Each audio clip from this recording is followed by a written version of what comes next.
Welcome to DeFi Crypto and Airdrops. I am Mike, aka Veteran Crypto, and with me as always for Crypto and Chill is my boy Jeff. How's it going, brother?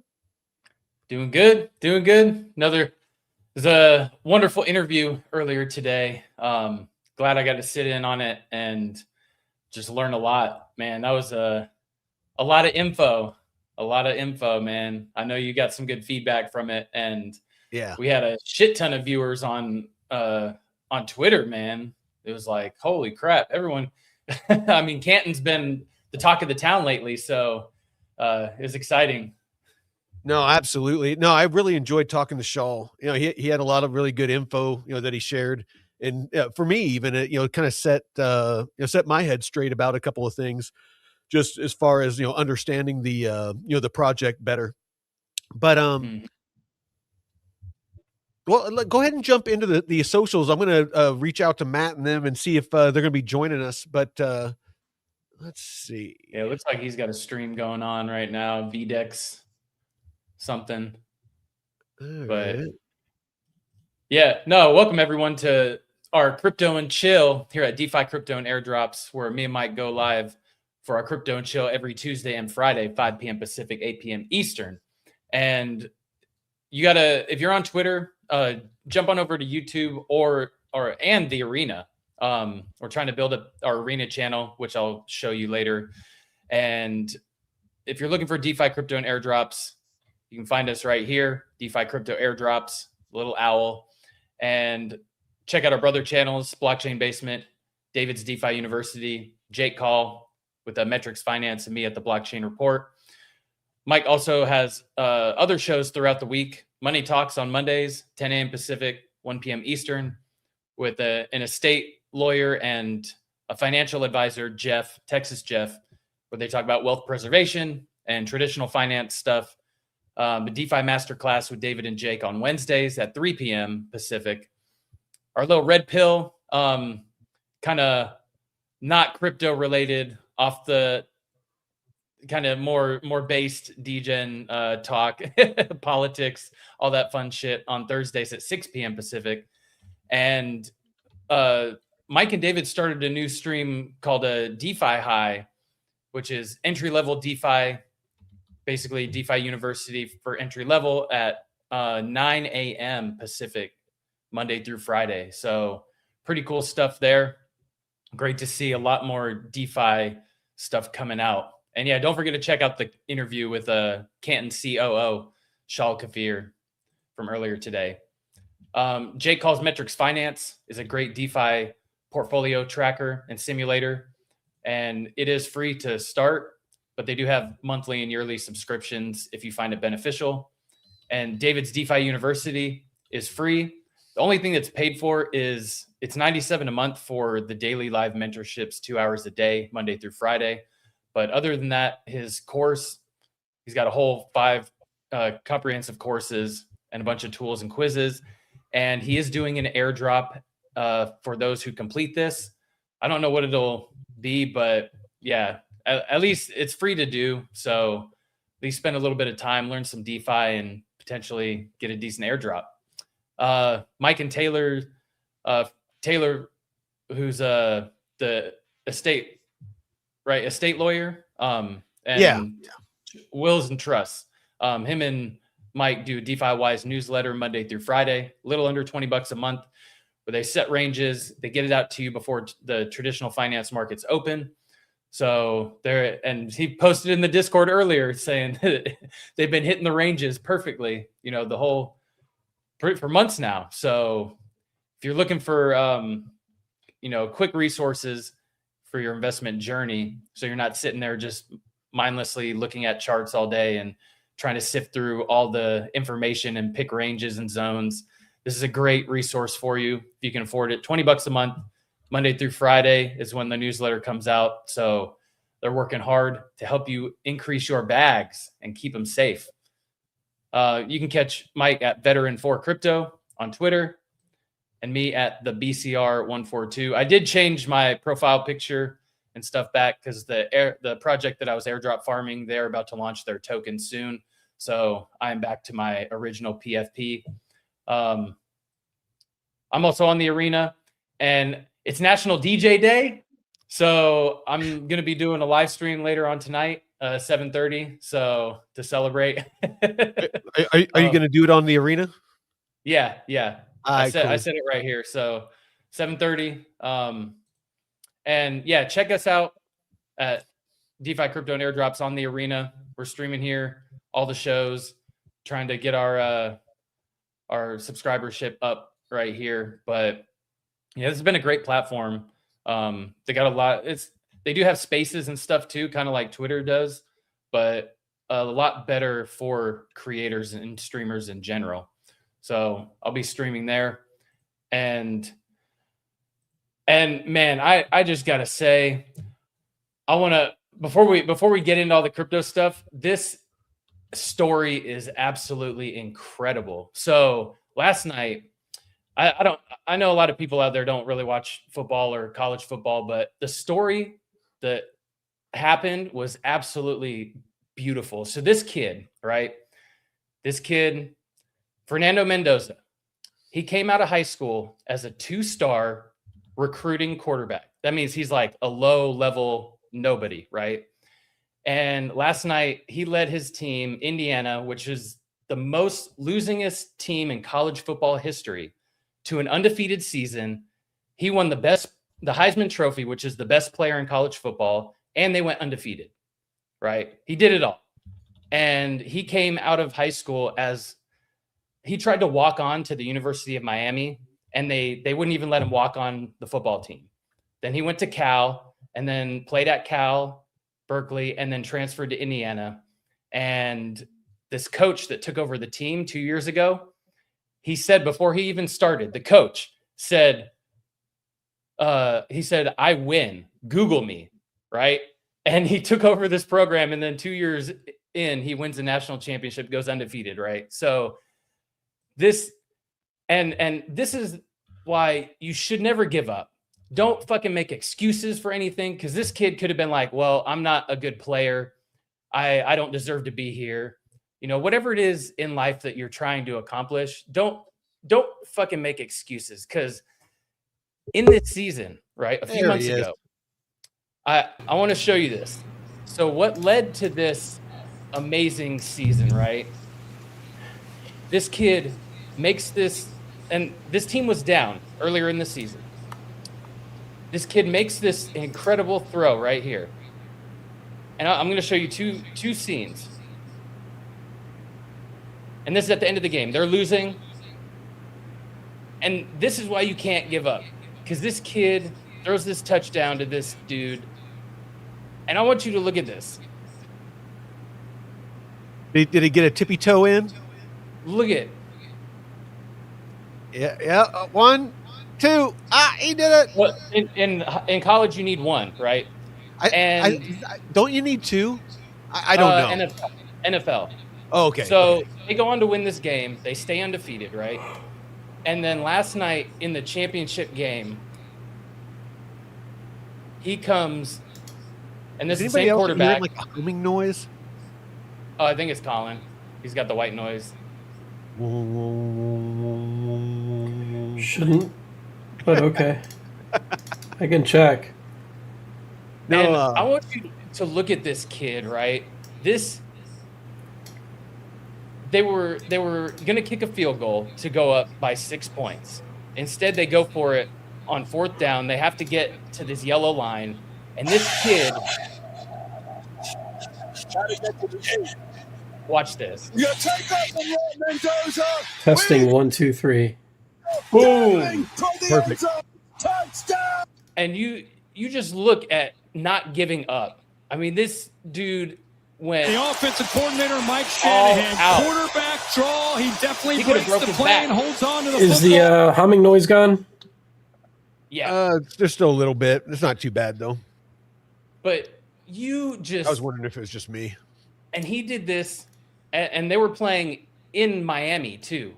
Well, not at the Miami stadium, but so Miami had home field advantage, and he played against the team that basically told him no early in his college career and wouldn't let them play. So he beats them in the national championship, and it's just like this full circle moment to where don't fucking give up. If you feel like things are beating you down and you're just treading your wheels or spinning your wheels, barely treading water, just fucking keep grinding. Keep grinding, because you never know. It might take a few years, but you'll eventually get to where you need to be and be successful. So don't stop. I like it. Stop. I like it. So Colin, did you get a believing? Hold on to that feeling. There you go. There you go. Street lights, people. That was the last call. That was the last call song at one of the bars I used to frequent back east. So it's a white guy anthem. Well, did you get a chance to see the interview today? Huh? No, I didn't watch. Oh, okay. He watched some of it until he said that he was Israeli. Oh, yeah, that's right. That's right. No, I see anything remotely Mossad-like, and I'm like, I'm out of there, dude. I'm out. This is how they get you. No, I'm out. That's right. No, it was a great interview, and yeah, I'm actually excited to get him back on. I'm actually talking to the CEO as well to see if here in maybe a month or two, if he'd be willing to come on as well. Just kind of want to get some different takes on the project, but yeah, I hope you guys make a lot of money off this one. Like, I really do. Like, these projects, they tend to come and go. And so that's another reason I'm so like, what's like, am I going to be investing in this? No. Like, to me, that's a no. I'm definitely just not. So like, I'm like, okay, well, I hope people make a lot of money in this. It's not that it's necessarily like a bad project. I don't know. But like, I'm not in the position to invest anyway. So it's kind of like, just fucking, No.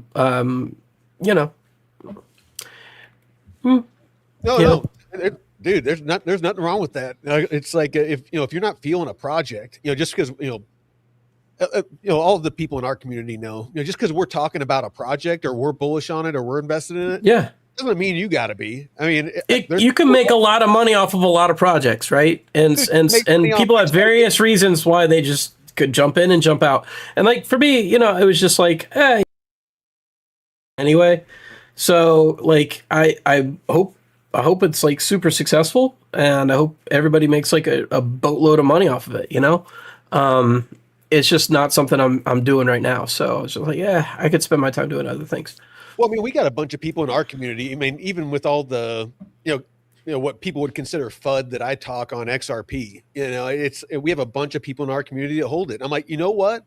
If you're, if you're committed to it and you've done your own research and you feel strongly about it, who am I to tell you any different? I'm just here to put out information. What you do with that information is 100% up to you. Right. And when you're jumping, and like, here's the thing, is like when the market's down, jumping in and jumping out of projects is super risky, right? Because you're automatically taking a loss, right? So like the question is, do you believe in the things that you currently hold? And if you do, just hold them. And if you're up, then you can invest, right? Right now I'm not up. Like, I'm not up. The market's been really shitty. So I'm just kind of like not in that position at the moment. I'll reassess the world when that time comes, but right now it's not there. And so one of the things I want to do is get up so that I can invest in a ton of different projects and start reassessing where they are at that point. Everybody's willing to market when the market's down, and everybody's looking for money when the market's down. I totally get it. We're going to need to see a lot of this capital that's stuck in money markets flow back into risk on assets. 7.2 trillion, maybe even 7.6 now. And that's a lot for money markets. That's a ridiculous amount for money markets.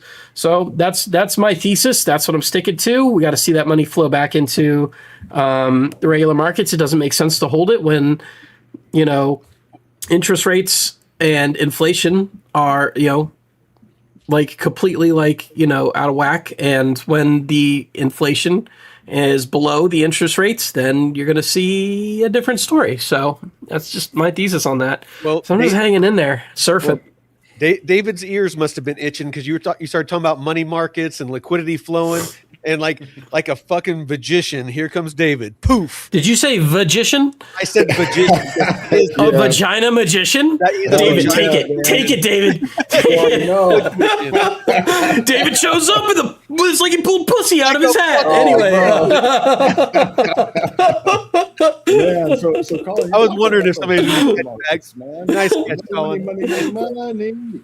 Dude, it's just like the problem is you don't. I can barely hear you, David. Yeah. Oh man. Okay. Well, let me fix this. MacBook Pro microphone and headphones. Let's see. How about now? Is that working at all, or still nothing? Definitely need to raise it up with this crowd. We're gonna be getting loud. You're gonna have to. A lot of old people. Yeah. We're old. I got tinnitus. Okay. Yeah, I don't. I'm not quite sure what the issue is. You sound all right to me. A little bit of a gain wouldn't hurt, but I can hear you. How about? Yeah, I mean, I can definitely hear you. I turned up the mic volume here. So I think the last thing I've got to do is just buy a microphone over at like Best Buy or something. But let me see. You want me If you're streaming, I recommend Elgato products. Like, they're just de facto great with streaming products. They integrate with Stream Deck very well. You got Stream Deck automatically integrates with key lights. They have a key light system that's really fantastic for streaming. They have their own boom arm system. And the Wave 3 microphone is actually really great for directed, voice. It's very straightforward. Everything supports it. I would recommend Elgato products. You stick on them, you'll be fine. Yeah, no, definitely. I used to have them. Oh, there you go. Buy another one. So here, I'll just yell into the computer. How about that? There you go. Man, I think it's working on your headset one, but go ahead. Sounds like it. Is that what's going on? Yeah. Man, okay. Well, here, let me just leave the studio then. And Scuffed stream. You can hit settings, the little settings button on the bottom there, and switch to the microphone that's on your computer. If it's not saying that, then I did. Then it's not. Then that's not it. Yeah. So that's. It doesn't seem to be doing anything at all. I just keep. Same default settings that have always worked. Let me try leaving the call and joining again, see if that fixes it. Sounds good. Close your browser. All right. So, no, it's just, have you met David, Colin? Yes. Yeah, on the red pill. Yeah. All right, cool. Yeah, no, he's really, really smart dude when it comes to traditional investing and, things like that. Probably smarter than me. All I know is the macro. I for some reason seem to be nailing the macro pretty okay, and it's everything else that I'm just not good at. If I do any trading, I get fucked. So I don't even bother with trading. I just try to follow the macro trends and hope I do okay. The macro signals are pretty obvious to read, in my opinion, but some people seem to have a lot more harder time reading those. They're just easier for me to, you follow the news, you watch what's going on. The thing is, there's a lot of black swan events in the macro side. So we almost had World War III last year, and everybody freaked out, and all the markets tanked, and nobody expected that. Then there's these black swan events that happen with the cascading stuff that happened in October. Was it October 10th, October 11th? And shit just hit the fan. Everybody was expecting these huge turnout this year, and nothing happened. So it really disappointed the crypto market. You can't really notice that stuff, but you can notice, hey, number go up if you do this, and silver's doing this, therefore they're betting against this. But apparently there's more to silver than I thought, so I'm probably not as smart as I think I am. But the big news that I locked in on, my brother Taylor turned me on to it. I don't know, about 3 months ago, before silver really took off. But Samsung came out with a new battery technology. Have you heard about this? You told me. Yeah. Seen this? Heard about this? But yeah, they came out with that new technology that, obviously I've already told you about. But those of you that are listening, maybe if you didn't hear about it, they basically battery lasts twice as long. It charges twice as fast. So EV batteries can charge in 15 minutes instead of 30, 45 minutes. The batteries last 20 years, and they can go twice as far, in an EV. So it's like a game changer, but they use a ton of silver. So, which is going to raise the cost on the batteries, which is the primary cost on EVs, which raises the price on the vehicles. So the question is, how much of that is actually going to be very practical at this point? And to me, I hear stuff like that and I go military use, where there's infinite budget. I hear drones from military. I hear autonomous it's not enough combat vehicles for a vehicle. I mean, it's like I'm wanting to say this. I think read somewhere that it was like an ounce of silver per battery. How many batteries are in your typical EV though? Because I know that Tesla has multiple. Like they're not just one. It's a cascade of batteries. Okay, well, I mean, like one, like one unit. Oh shit! I hate this fucking. You use you use the command. Look at that. It works at least, you know. I'm gonna have to reset this fucking. Go like this. Go like this. Woo. Yeah, Jeff Like can't talk with his hands. Yeah, I got a fancy ass camera and it like auto tracks sometimes. I'm like, so you're talking about the whole battery. It's like the whole thing, not the individual cells, right? Yeah, yes. Like that's like I said, I could be wrong, but I swear that's what I read was it's. Well, I wouldn't expect the individual cells, but there are multiple collections of cells, and they consider that a battery, and then there's multiples of those inside of like my Tesla, right? You can actually hear it switch over when you're doing charging. But I the battery that Samsung came up with, basically like to have enough of a battery.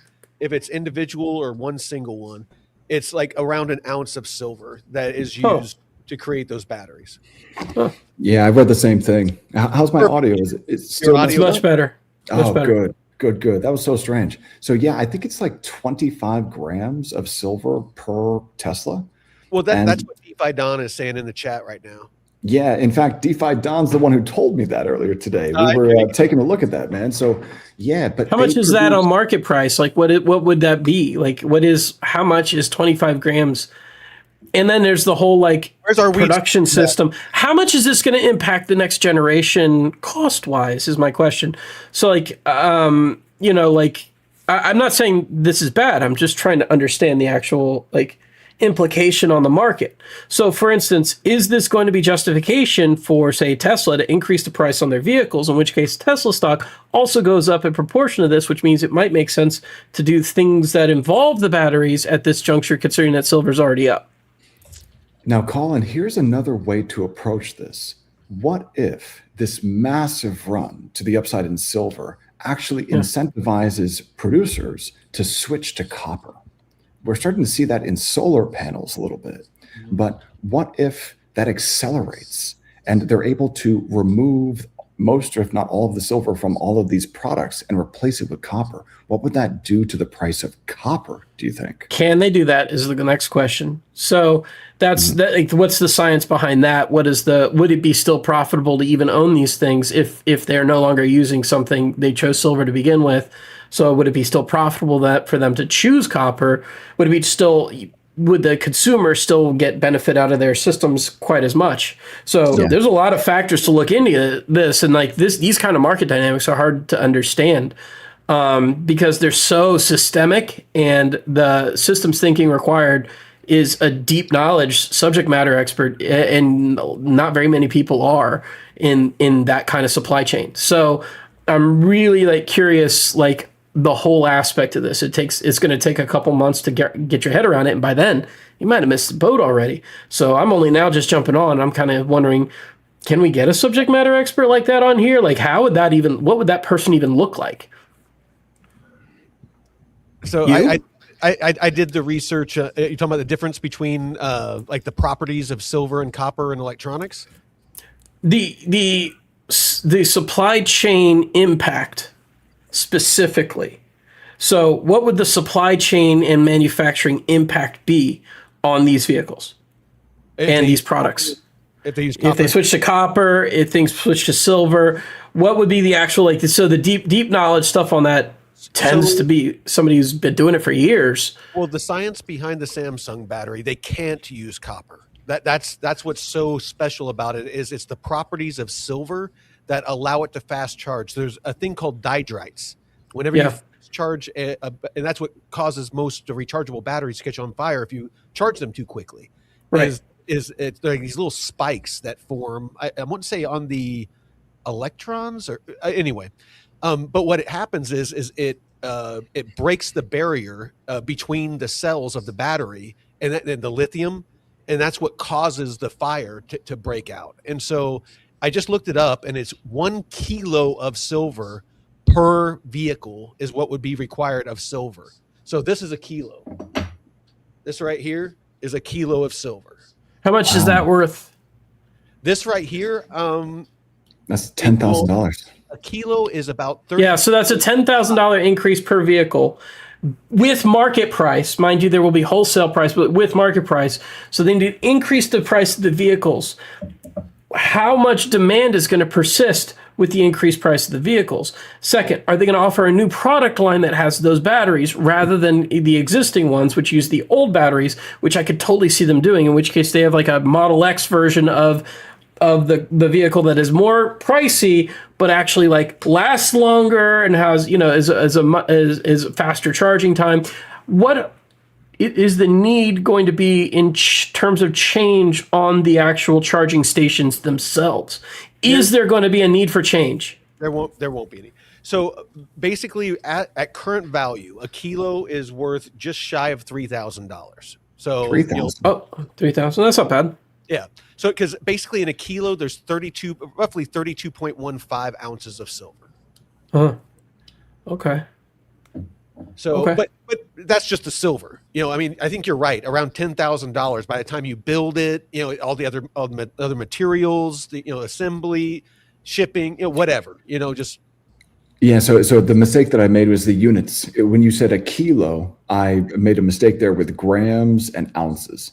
So yes. I multiplied the spot price by ounces when really it should have been by grams. I'm a little out of practice, but like I told you, when I first got out of the military, I actually ran a precious metals and collectible coin shop. So like I know how to grade coins, and I know about gold, silver, platinum, all that stuff. So the next question I have is like, is there going to be a market for this?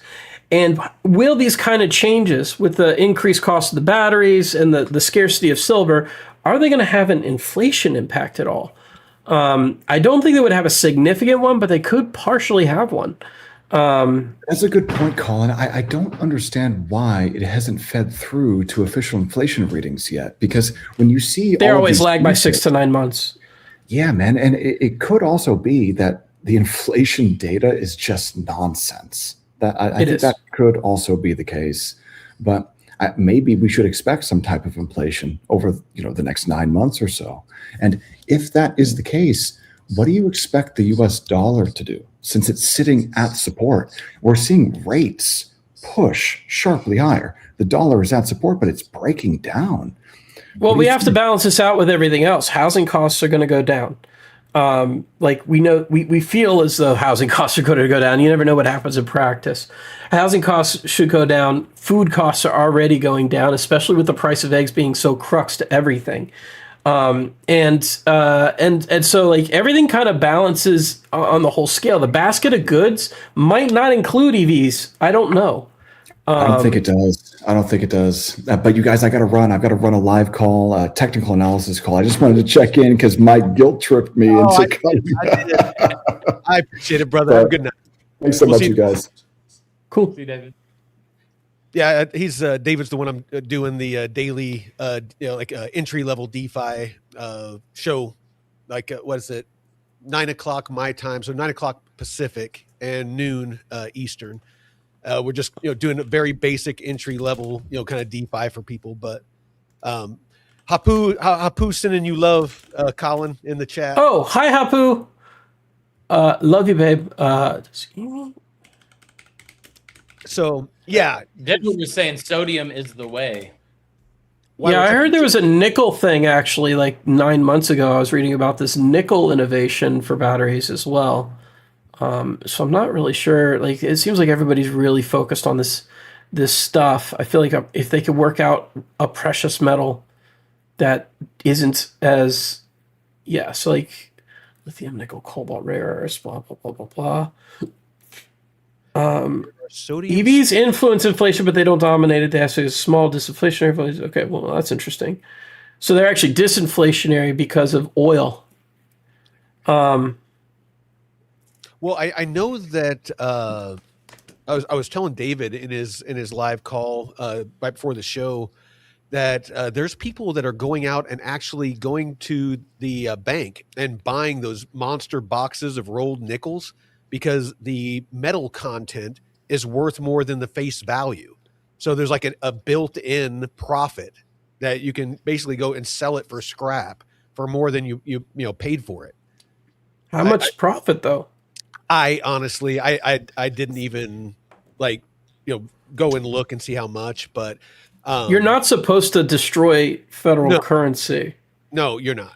But people do it all throughout history. I mean, if you look at, that's what happened with a lot of U.S. minted precious metals. Is there was a period of time where the metal content was worth more than the face value, and because of what you're talking about, the law to where you can't deface the currency. People were sneaking and melting it down because they could get more for it than the face value. And that's why there's a lot of like old silver coinage and gold coinage that have that are rare, is because of the amount of melting that people did. Cool. No, I don't know if I'd take that risk at a federal crime. No, I wouldn't. And he posted it on social media, which I was like, dumbass. Yeah. I'm going to post about my felony. Yeah. Well, the Secret Service will call you up on that one. Yeah. No, a lot of people don't know that that's the Secret Service is, actually their main purpose is actually currency. Yep. Currency enforcement. Yep.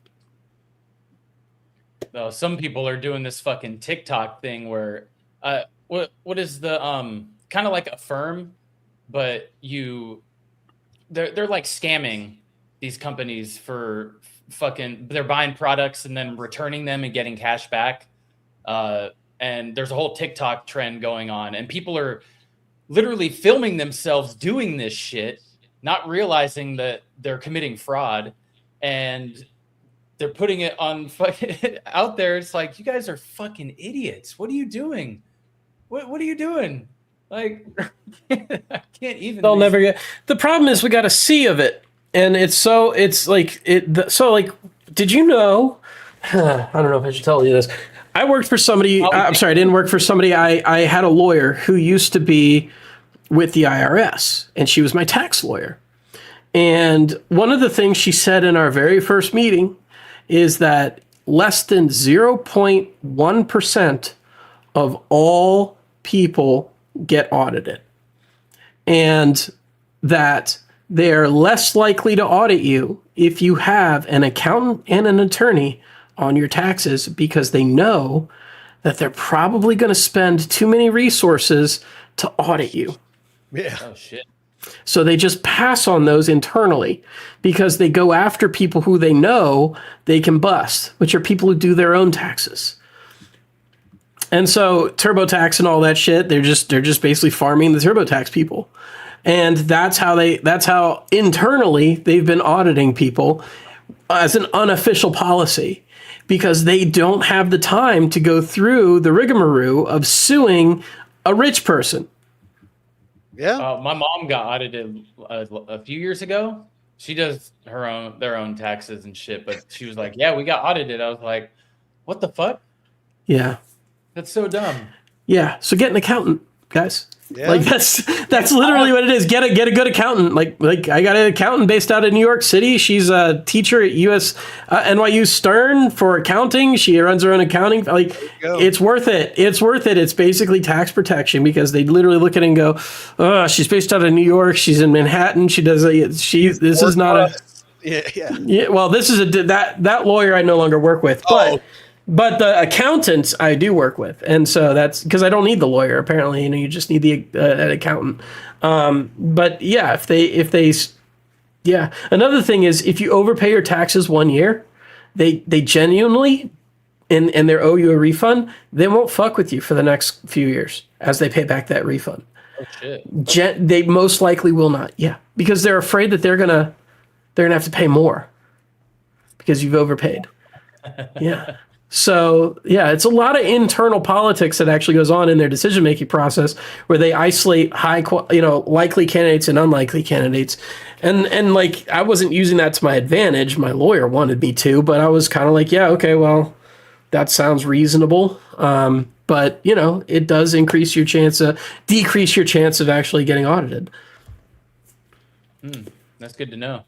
Yeah, because I got an LLC that I've had for like 5 years now, but I do my own taxes because it's not a lot of work. It's just the crypto stuff takes the most time going through all the transactions and shit. But I've been using CoinLedger for that, and they generate the report and everything. But as long as I got everything, ordered right, sifted through. I still use my accountant for that one. I have too many transactions this year, especially because of the arena, and so I'm not even sure.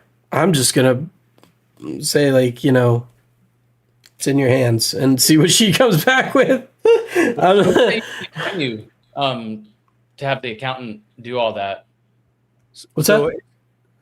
What does that usually run you like to pay for that? Typically charges about $10,000 a year. Okay. Yeah, I've heard about. Well, I mean, but if you're a high net worth individual, it's well worth it. Yeah. I was a high net worth individual. I need this fucking crypto to go back up. Now I'm pretty mid. Yeah. So no more Tres Comos. I wasn't Tres Comos, but you know what I mean? It was the same. So over in the arena chat, we got Chad Hammonds, and he's saying that I guess he got some dude, Mercury Yadin, owner of Rocky Mountain Pro Wrestling, based out of Colorado. He got him to sign up for the arena today. Oh, nice. So maybe he'll be live streaming some pro wrestling on the arena now. Oh, that'd be dope. Are we? Yeah, we are. There we are. There we go. I hear there's wrestling. There's some exciting stuff gonna be going on here on the arena here soon, as far as some announcements from what I hear. Yep. I mean, we already know that the mobile apps are coming out. Yeah. We already had a tease with the NFT stuff, so you could pretty much see that we're going down the NFT road. Jason's been pitching that for a while anyway. There are obviously going to be some re-emphasis on streaming.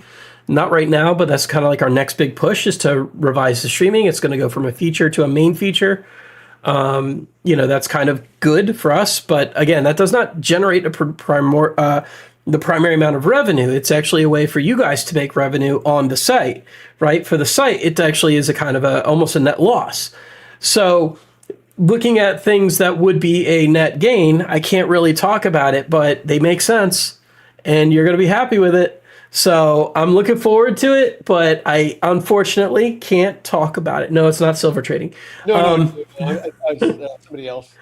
No, I think I know what it is, but I'm pretty sure that I'm not supposed to say anything. So I was going to allow you. Yeah, we got to be careful. I'm not supposed to announce things either. Like, people they tell me things in confidence, and that's because I'm under NDA.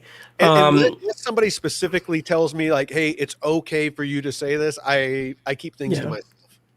Yeah, I mean, you can text it to me, and I'll check and see if that's what. I think I actually need to get your number. I don't have your number. I just have. Oh, sorry, just through DMs on X is fine. Oh, okay. Yeah, I can do that.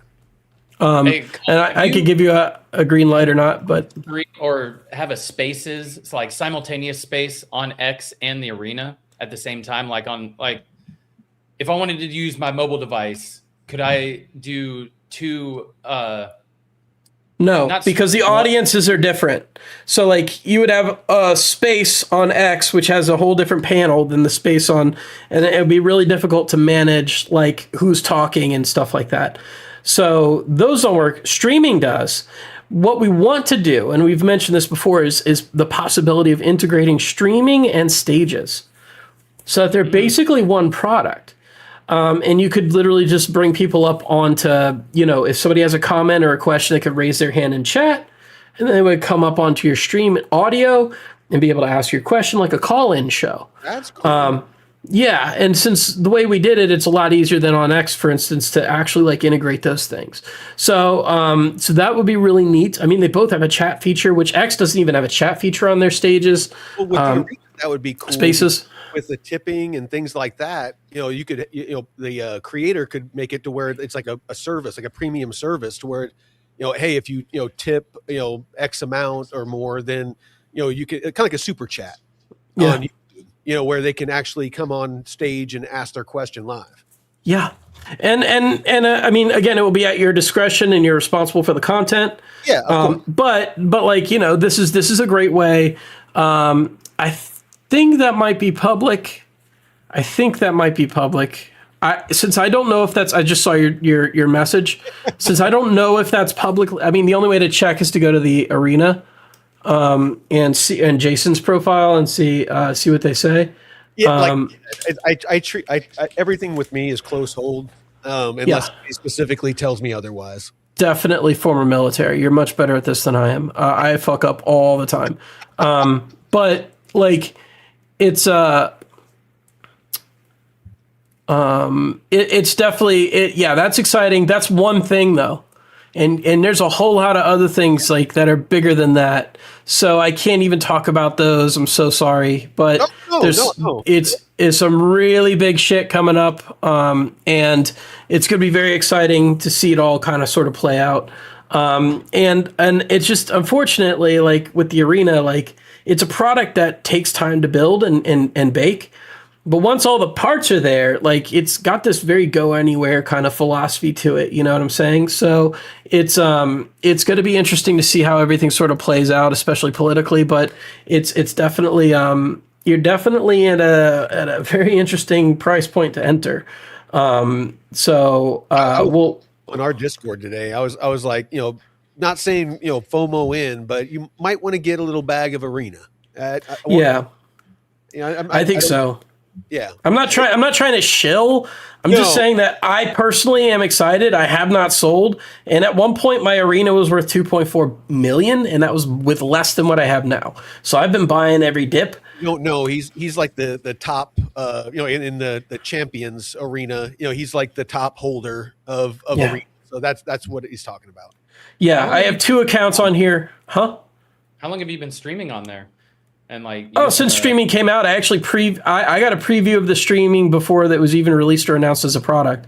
I was part of the beta test, and part of the reason for that is because I told them, hey, they're like, what's it going to take for you to get on the arena? And I was like, I want streaming, and I had been working on streaming for the past 2 years prior to that, and I built a portfolio of streamers who know that I pay and trust me to bring them the money. And I spent over 120 grand building those relationships. I even went out to TwitchCon. And so I'm able to bring content producers from the video game community. I don't know how valuable that is to these folks, but if they're actually able to make more revenue here than they are on Twitch, they're going to do it. That's what they want. So one thing I wouldn't mind seeing is, something on Arena that puts the best content forward, because and not to say that that's us, but just people that do really good quality content, just a way that I don't want it to be the biggest, like the size of their audience, but just I don't even know how you would. Here's the problem. What does good content mean? That's a qualitative statement, and everybody's going to have a different answer for that, right? Well, I can quantify it. You can't, because you're going to watch somebody playing Magic the Gathering, maybe, I don't know if you're into that, and say, no, that's not interesting to me. Yeah. But there's people who spend thousands and thousands of dollars on that game fucking every year. Right, well, thousands. Let me and they're going to look at Magic the Gathering content and go, that's up my alley, and I want to tip this guy. Yes, but there's like I've seen some people that stream and they're not even like there. It's an empty chair. They've been streaming for like 6 hours, It's basically them streaming an empty chair and they've walked. Yeah, that's Malik. He'll fucking walk away from his goddamn stream. and we have a token called Where's Malik?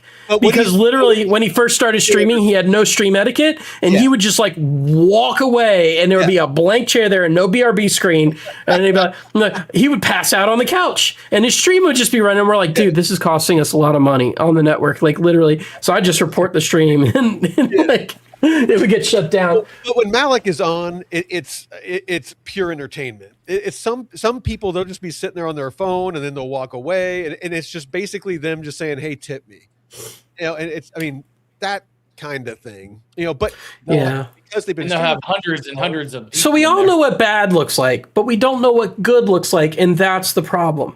And so being able to identify what good looks like is significantly harder than know what bad looks like. Bad is somebody who has bad lighting, terrible miking, low quality, low effort content, that sort of stuff. But it's very hard to say what good looks like because that's very personal, right? Chad Hammonds, in my opinion, puts out excellent content, okay? But a lot of people on Arena don't digest his type of content. I do. When I come on, I say hi because he's good at what he does. Oh, fuck, thank you. Yeah, I just called him out in chat. So a lot of people don't like his content on here, but honestly, I think he's an underrated streamer, especially on Twitch, where a lot of his target audience would be. It's difficult for people to stand out, especially as the pool of streamers gets bigger. So the real secret is just target people who can build a social network around themselves.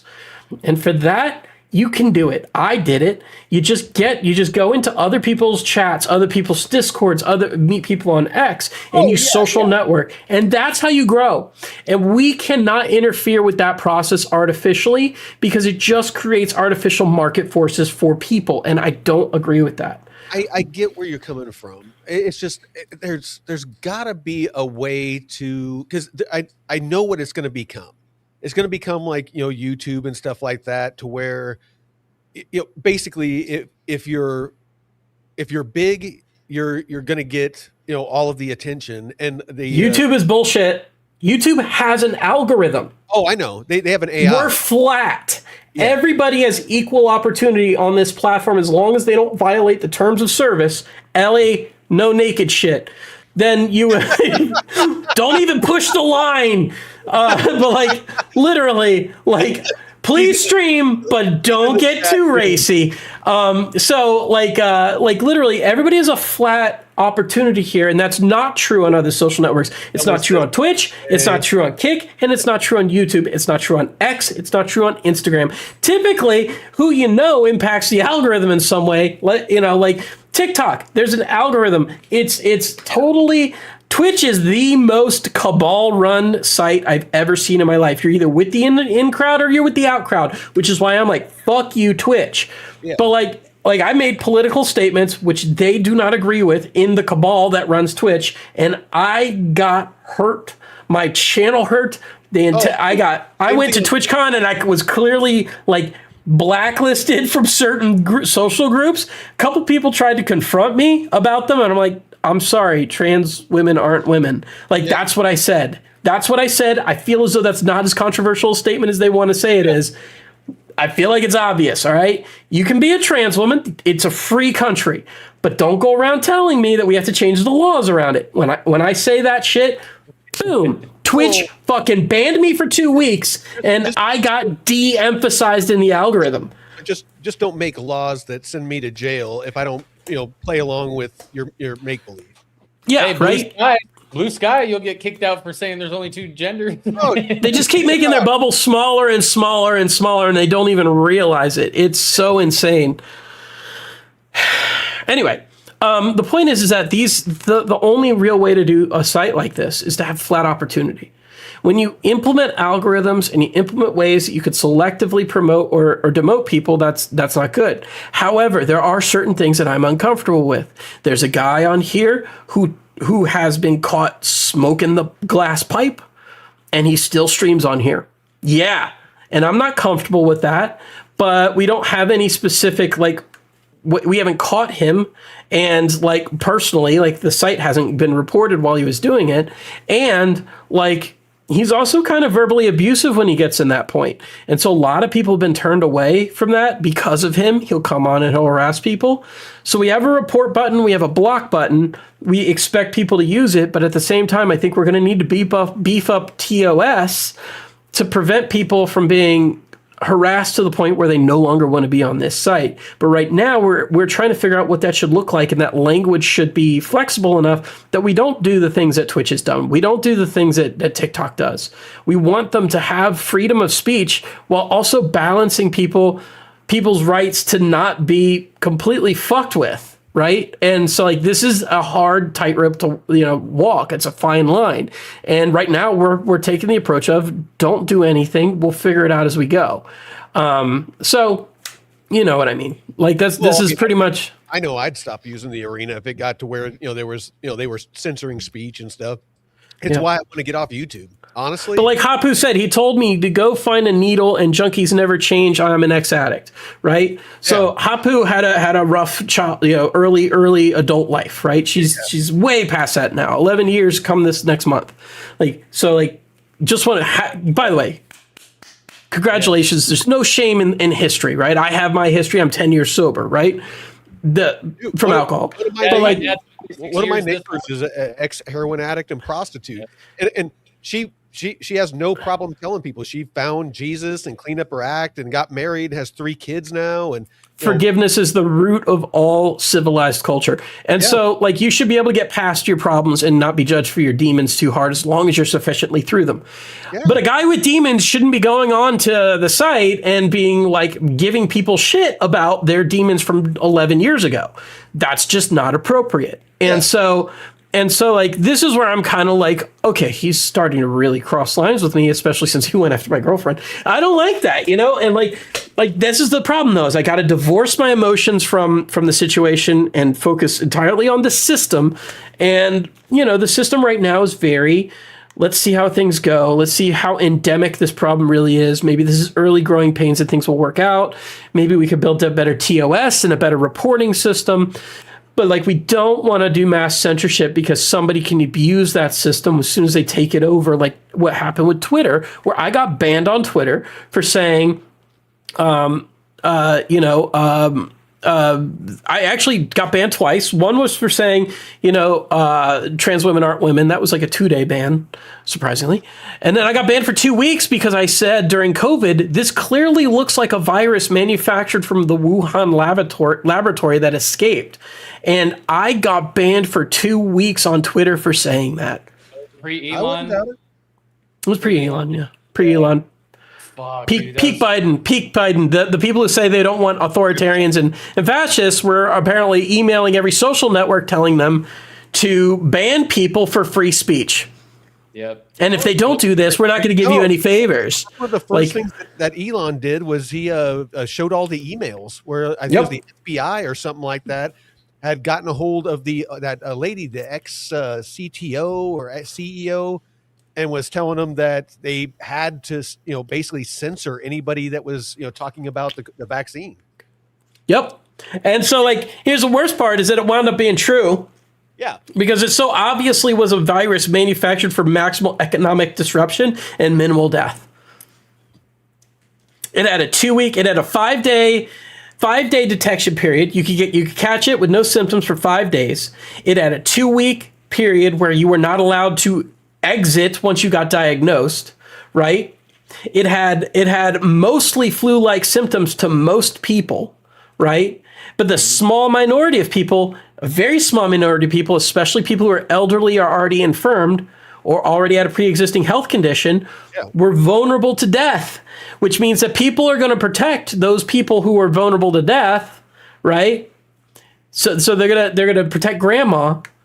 But they're gonna by keeping their kids home from school for 2 years, right? It's maximal economic disruption with minimal amount. That was what I said, and it got me banned off Twitter. And I think it's correct. I think this was a global economic attack. Oh, I mean, I would tend to agree. I mean, I think it was pretty obvious what was going on, but it's. There was some cool stuff that got announced today. The CEO of, let me pull up my bookmarks. The CEO of Canton Network posted that, and I saw this coming a couple of days ago. I started seeing posts about that the New York Stock Exchange was going to be launching a tokenized asset platform, and instantly in my head the dots connected. So those that don't know, the DTCC is already on Canton Network. They've already announced that they're launching their tokenized stocks on Canton Network. And so instantly, the DTCC, their connection with the New York Stock Exchange, I was like, chances are just for to match what the platforms to make it is this the smallest amount of muscle movements possible to have proper connectivity and mapping. And Colin, you can probably speak more intelligently. Yeah, I mean the DTCC is on Avalanche and Ethereum as well, by the way. Yeah, but it's they're doing the same thing on a lot of chains. Well, but the Canton Network CEO came out and actually announced, and I believe he gave a link to where they actually announced that they're using Canton. So I thought that was interesting. And then also they did the same thing for Avalanche and Ethereum. So they're trying all the chains, and Canton has hit the mark where they are one of the contenders. So this is where I'm like, this happens a lot. Algorand had similar stuff. HBAR, have you looked at HBAR's site? It's a huge amount of institutional adoption. In fact, one of my stories I could tell you is that I think Hinge is compromised.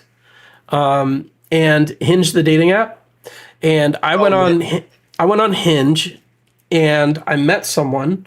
She's a very nice woman. I actually liked her a lot, but there are reasons why we didn't work out. But she was one of the heads of FinCEN, and she's actually like one of the primary people who make decisions in FinCEN, and we happened to get matched on Hinge. And then I go there for this date, and she's like, we have a dossier on you and all the people you're talking about in this conversation right now. I'm like, you have a dossier on us? She's like, yeah, we have dossiers on all of you. And I'm like, what the fuck? This person probably knows more about me than I do, and she's on a date with me. And she, I'm told, had a very big heart-on for the guy who is like the HBAR guy, so the head of HR. She liked him a lot. She mentioned HBAR several times to me. And I'm like, but HBAR's tech doesn't work. She goes, they don't care about that. And so it really is political at the end of the day. Well, and right. I broke up with her, and it probably wasn't good for politics. So like, she was a good person. Don't get me wrong. I really like her. But the last thing she said to me is, it was nice knowing you, Colin. You could have had a good friend. So I'm like, oh, fuck. But well, check this out. So this is Yaval Ruse. He's the co-founder and CEO of Digital Assets and Canton Network.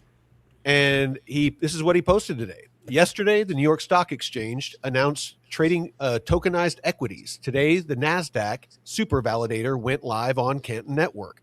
This cool. THAR announced an investment of $55 million. Good things happening in markets on chain. So the NASDAQ actually launched a super validator on Canton Network. So excellent. It's just, I just want to make sure that we're pointing out, because this is why I'm bullish. Prices suck. If you're just watching prices, I can see why you've, capitulated. I can see why you've given up. I can see why, you're not bullish. Prices suck in crypto right now, but what's kept me and kept my head in the game is watching what is going on with these different projects, like Avalanche, like Canton, like, Bitcoin and Ethereum and, these other chains that are, actively growing and actively building and actively have onboarding and adoption, that are generating fees and revenue. That's where my focus is right now, because, again, if you look at the charts, you're like, fuck this, I'm out. But again, there is only bullish things going on for the technology. The trick is finding these projects that have, those fundamentally good things going on. Again, adoption, fees, revenue being generated, the things that a business requires to stay in business. Though that's where you want your focus to be, not hopes and dreams of, it pumping to, some astronomical number. Those days are somewhat over. I mean, there's always going to be exceptions to the rule. We're moving into a utility market. They want proof of concept. Institutions aren't just going to throw money at stuff for the most part. VCs might, but these large institutions, they want a proof of concept. They want you to walk in the door and show them that you have a product that is going to solve a pain point. It's going to solve an issue that they're dealing with. And if you can't, next. Right. I agree, but I think that, again, like, what are their pain points really? And so this is the question that you should be asking is, what are the actual pain points? And does crypto actually solve them? Yes. Why? And I'm going to explain, and this is just my understanding. So the big issue in the financial markets is liquidity. Like my house, if I'm able to tokenize that with a smart contract that is legally binding, it's on chain saying I am the owner. It has all the details that would be stored in, at your county, county office, the building department. As far as, who owns the mineral rights, who owns the water rights, if there's any encumbrances, if there's any easements, just all that, legalese stuff.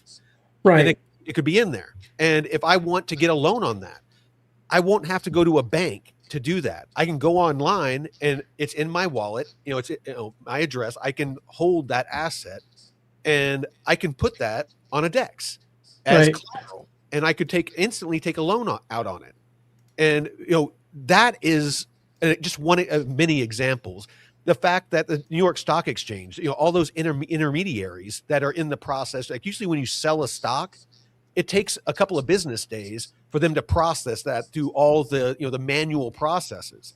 With blockchain, a lot of that can be automated because, on chain, they can put in those smart contracts all of the compliance for whatever jurisdiction you're in. So here in the US, if there's certain countries that aren't allowed to buy that asset because of not embargo, but what was that they did to Russia? Sanctions. Sanctions, thank you. So if there's sanctions and you're a resident of Russia, you're not allowed to buy and sell U.S. Assets. So my point is that is what they're loving about this is illiquid assets, and that it's able to free up liquidity because money moving is what generates value. If money is stagnant, it doesn't do anything. That's why when you put your money in the bank, historically, they lend it out because if it just sits there, it's not doing anything for you or them. So they keep that money moving. And as long as that money's moving, being borrowed and lent and buying things, and that is what's generating growth. That's what's generating value. So that's the big thing that draws them is that it makes the market much more fluid. I mean, I get it, but like, why couldn't they do that with a centralized system? Oh, they can do it with a centralized system, but with a certificate provider, and it would be significantly faster. You wouldn't need to have proof of stake or proof of work. Oh, but you're talking about on the blockchain still. Blockchain is just a structured database for fraud proofs. No, exactly. So you don't need like proof of work to do rolling hashes. No. And like, I get what you're saying, but I mean, you agree. You don't even need rolling hashes. You just need consensus. And like, this is the thing that a lot of people who aren't in the engineering side haven't noticed. Well, hold on. And like the people who are in the engineering side know this deeply. You don't need a blockchain. Well, but you still need to digitize the asset. You need to digitize the asset. That's all you need. And you don't need a public database to do that. You can do it on a private database if you have the correct like ability to handle certificate allocation. And like this is the actual crux of the problem. Nobody wants one party to control certificate allocation. What do I mean by that? They want an open system for validation such that anybody can join and anybody can leave, right? Well, my question to you about what you're talking about, just to make sure that it would be able to do the things that it would be required to do for compliance, with legislation. So with what you're talking about, and I don't know, that's why I'm asking, because you're much smarter on this shit than I am. As far as automated processes that would allow it to go through like a checklist of, like, if it's a piece of real estate that's being sold, that one of the things that are agreed upon in the smart contract is there needs to be a home inspection done. There needs to be a check to make sure that there's no liens against the property. Just a checklist like that that have to be satisfied before the money is transferred from the buyer to the seller. And then once, and at the same time, because we've had that capacity for 40, 50 years now. I know, I get that, but I mean, explain to us like how you would build that out without smart contracts. Because I wouldn't. I'm not. What does anything I said have anything to do with smart contracts? You can have smart contracts on a centralized system with a certificate authority issuing the rights to validate the network. You don't need all right. So look, hold on. If we want to talk about the tech, let's give you a little primer on blockchains. Okay. So let's start at the very beginning of consensus protocols, 1989. Okay. All right, we had this guy, Leslie Lamport, who created the something Parliament paper on the first consensus protocol. This consensus protocol was what's known as a crash fault tolerant consensus protocol in 1989. Okay, that means that you can have up to, let's just say, n nodes. They have to be a odd number, right, in order to meet consensus requirements, so you don't have an exact split partition of voters. And they would enable you to copy. All that it does is it copies transactions so that everybody has the same data. Yeah. The assumption being is that everybody on that network is trusted. You can trust everybody on that network. And that makes it crash fault tolerant, meaning that it will handle up to a certain number of crashes on the nodes, but it's not Byzantine fault tolerant. Byzantine fault tolerance didn't come out until about 2000, 1999, 2000, 2001, with Barbara Lifscoff's paper on practical Byzantine tolerant consensus. And this was considered a niche, unpractical consensus protocol, because why would you ever build a database that you don't trust, right? Why would you ever have machines that you yourself don't trust? What's the difference between Byzantine and the previous?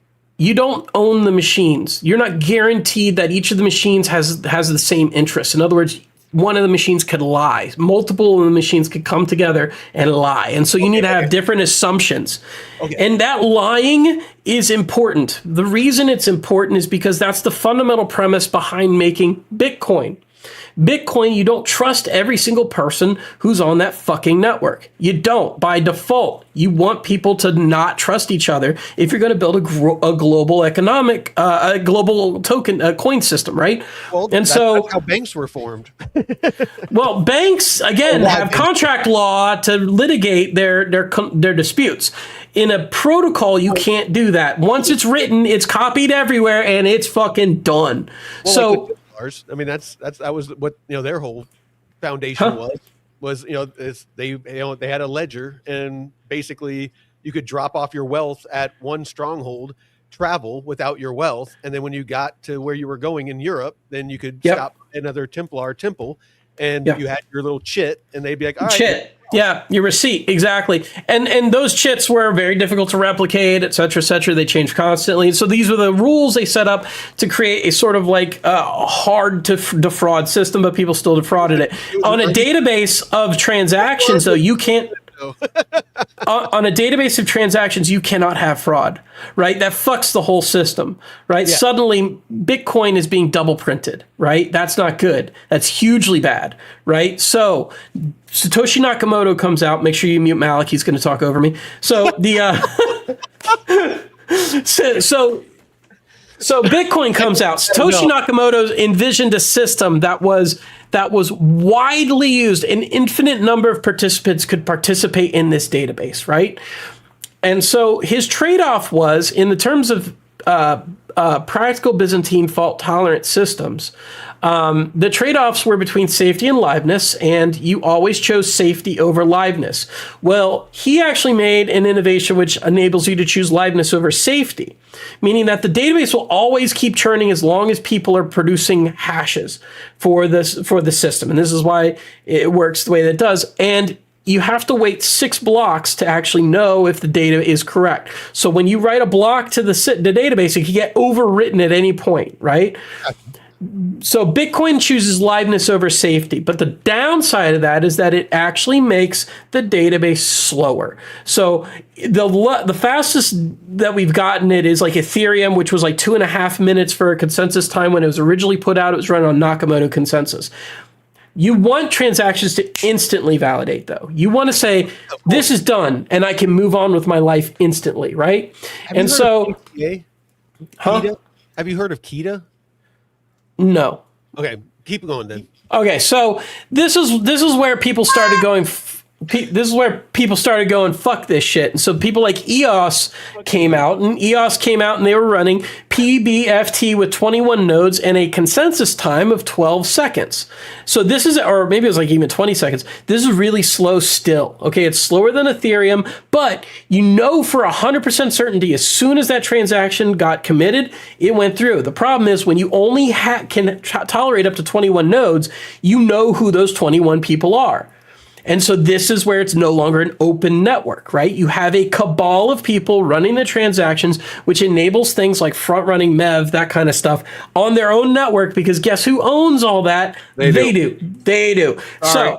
So they started exploring more stuff. We have a lot more different choices out there. Algorithm used a sealed envelope attempt at actually making this go faster. Cosmos also had a different consensus protocol called Tendermint, which is actually in the formal version of it called Hot Stuff, which is written by a guy named Ted Yin, who is also the principal engineer for Ava Labs before he left. And when we created this, he was also the first author on the formalized version of the Avalanche paper after Team Rocket. So the Avalanche protocol is kind of like the next step on this. Avalanche can have hundreds of thousands of validators. Like anybody can join that Avalanche network. You need to be like an instructor or like a he college is kind of a teacher. He should be. You're really good at explaining this stuff to make it understandable. This is the first time I've even come close to understanding validation nodes. So please keep talking. No, I'm serious. I'm confused there too.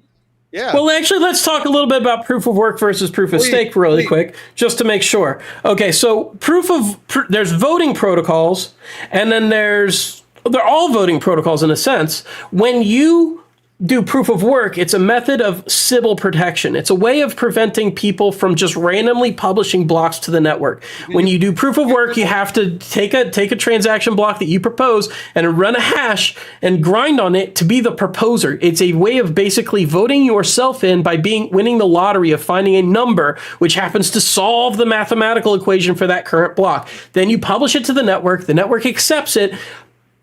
They accept it for a little bit, but somebody can always mine several blocks on top of yours and then publish it again. When you get 6 blocks out, it becomes so difficult to do that we just consider it fact, right? It's almost impossible to overwrite that heaviest chain. So we're always 6 blocks behind in Bitcoin. Means that if it's 10 minutes per block, 6 blocks, it's 60 minutes to confirmation. Okay. You want to get that chain stacked with so many confirmations that it eventually just is impossible to overwrite. So you're always 6 blocks behind on Bitcoin. So that's also a problem. 60 minutes is a long time. Proof of stake is supposed to solve this by having people put their money into the network, stake that money as a validator, and then join. And in doing so, it gives them a weight for their voting rights and their voting authority. And so the person with the most stake has more weight in their votes.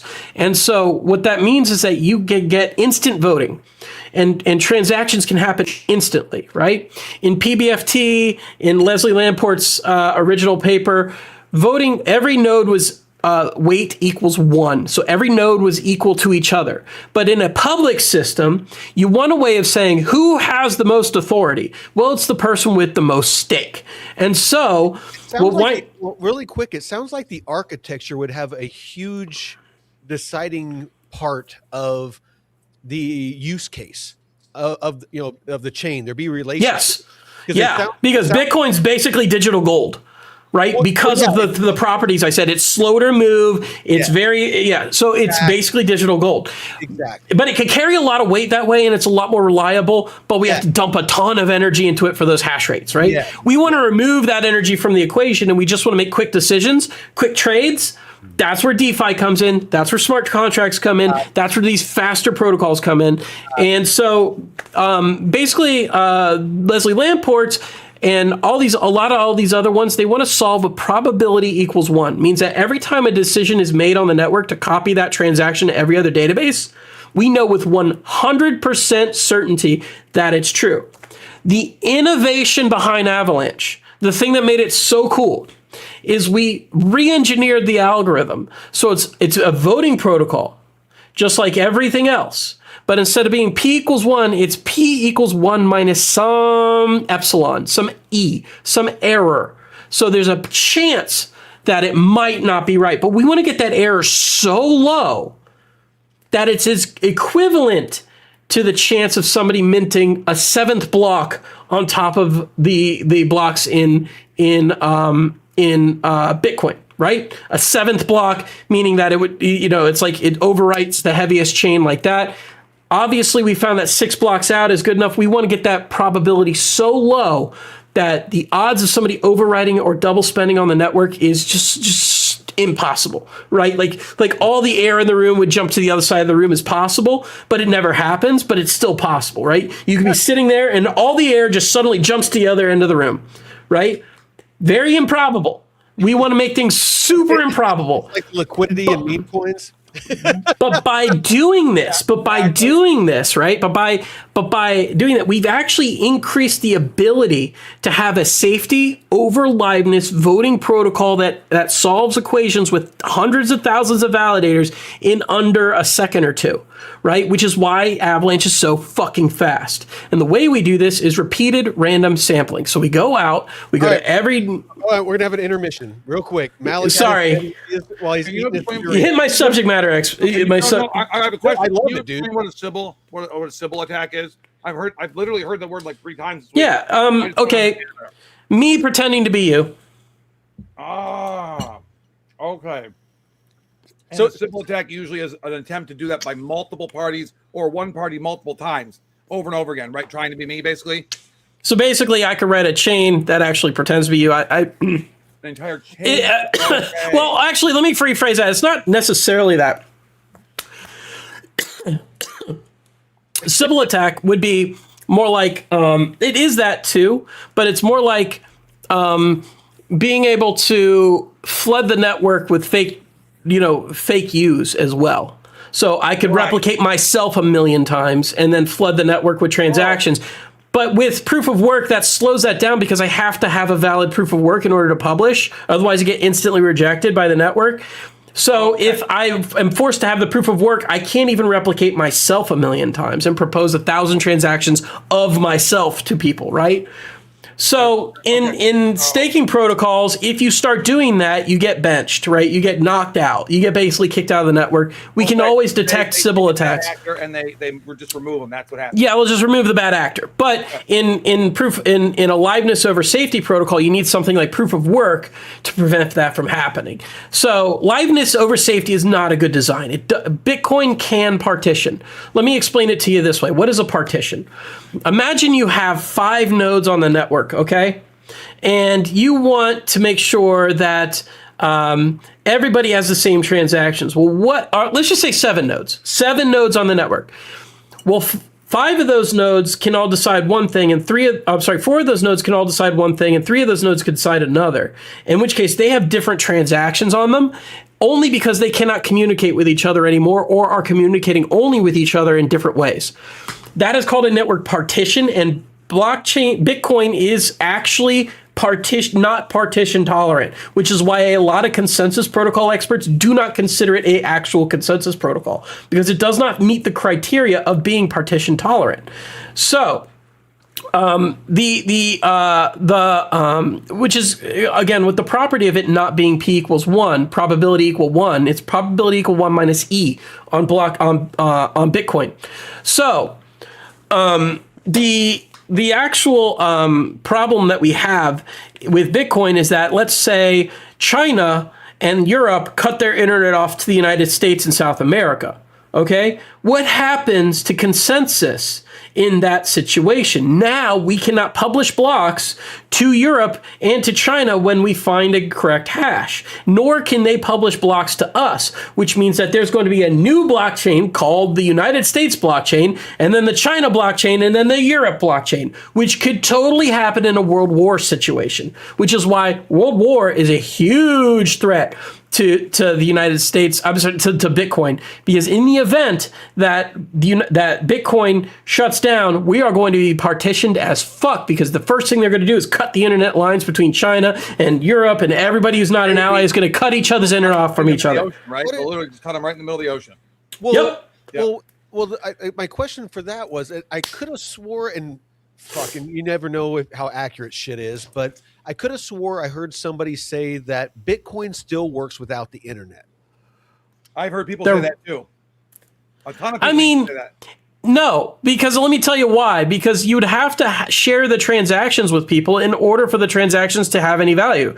So, for instance, if you make a trade between yourself and Jeff, right, and the only people who see it are you and Jeff, then who gives a shit if you sign that block? Because, like, literally that block will not make it onto the chain, and then the heavier chain always wins. It doesn't keep working. It doesn't make any sense. Whoever told you? No, I saw somebody post about it online, and that was my initial thought, is like, how the hell is there consensus? There isn't. How the hell is there communication? There is no consensus, so it loses its whole entire purpose. Now, correct. Most of the time, I'm like, until I actually figure out what I'm talking about or what I'm thinking, or I don't open my mouth and try to talk too much about it, because I don't want to put bad info out there. And like I said, that's why I've never really talked about that. No, I'm going to tell you right now, if the internet is cut off from everybody else, you're not going to get consensus, because in order to have consensus, you need communication. So if you lose your internet and you have Bitcoin stored on a cold storage drive, you might be able to still have your Bitcoin by going somewhere else to find the internet, right? So it can be off the internet, right? So you can use cold storage. You will still have to sync your blockchain. You still have to, at some point, connect to the internet, or else I don't know how you would redeem it, right? How would you redeem it, correct? I don't know if that's right. Is that right or no? It is, but it's fine. As long as your private key has the numbers on there, the ledger is the consensus ledger, is the primary ledger. It's the thing that's going to be out there. Now, Bitcoin has forked before. Yep. What do you think Bitcoin Cash is? Like, they literally decided to create a second Bitcoin. They forked Bitcoin at a certain point and just went two different ways. Mm-hmm. Obviously, Bitcoin won over Bitcoin Cash, but it was a thing. You can fork a blockchain because guess what? It's just a database. Any database can be forked. You can just say, at this point going forward, we're going this way and you're going that way. Fuck you. Well, Ethereum Classic.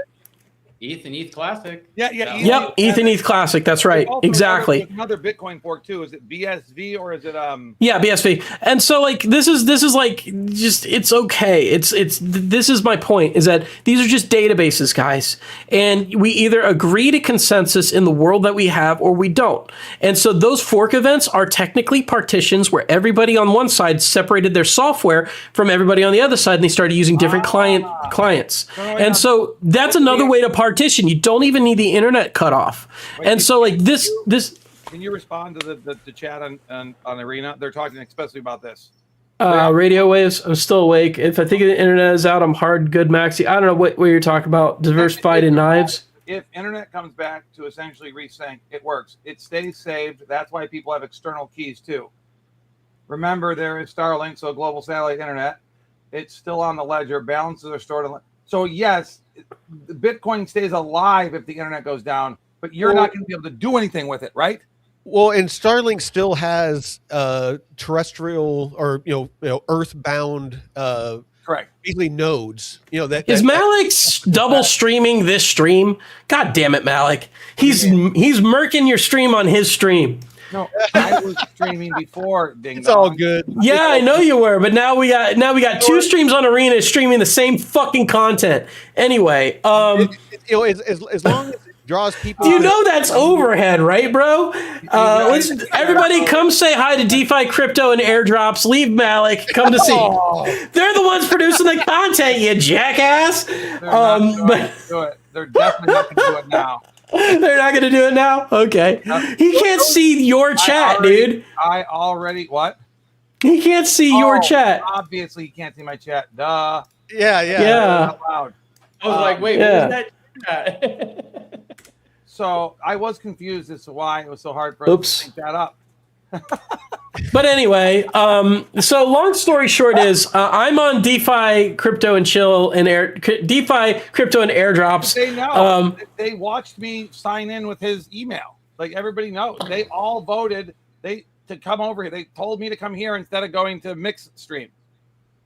Okay. Anyway, we'll have this argument offline. So anyway, I love you, Malik. Everybody, come say hi to DeFi Crypto and airdrops. Wonderful people, wonderful folks, great community. Join their community as well. They'll be streaming even when Malik isn't here. I want you to come say hi. Please, and you'll find Malik on here all the time. What? Yeah. Malik's always on here. I love Malik. Malik's always on here. So, like, right now? What is happening right now? We're growing their community. Yeah, because you didn't. Anyway, I didn't. He's always.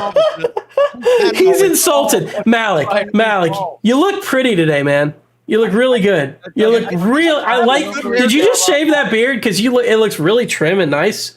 He's having a good hair day. You're having a really good hair day, bro. I am. I know. I'm just having a great hair day. Oh, did he just drop off?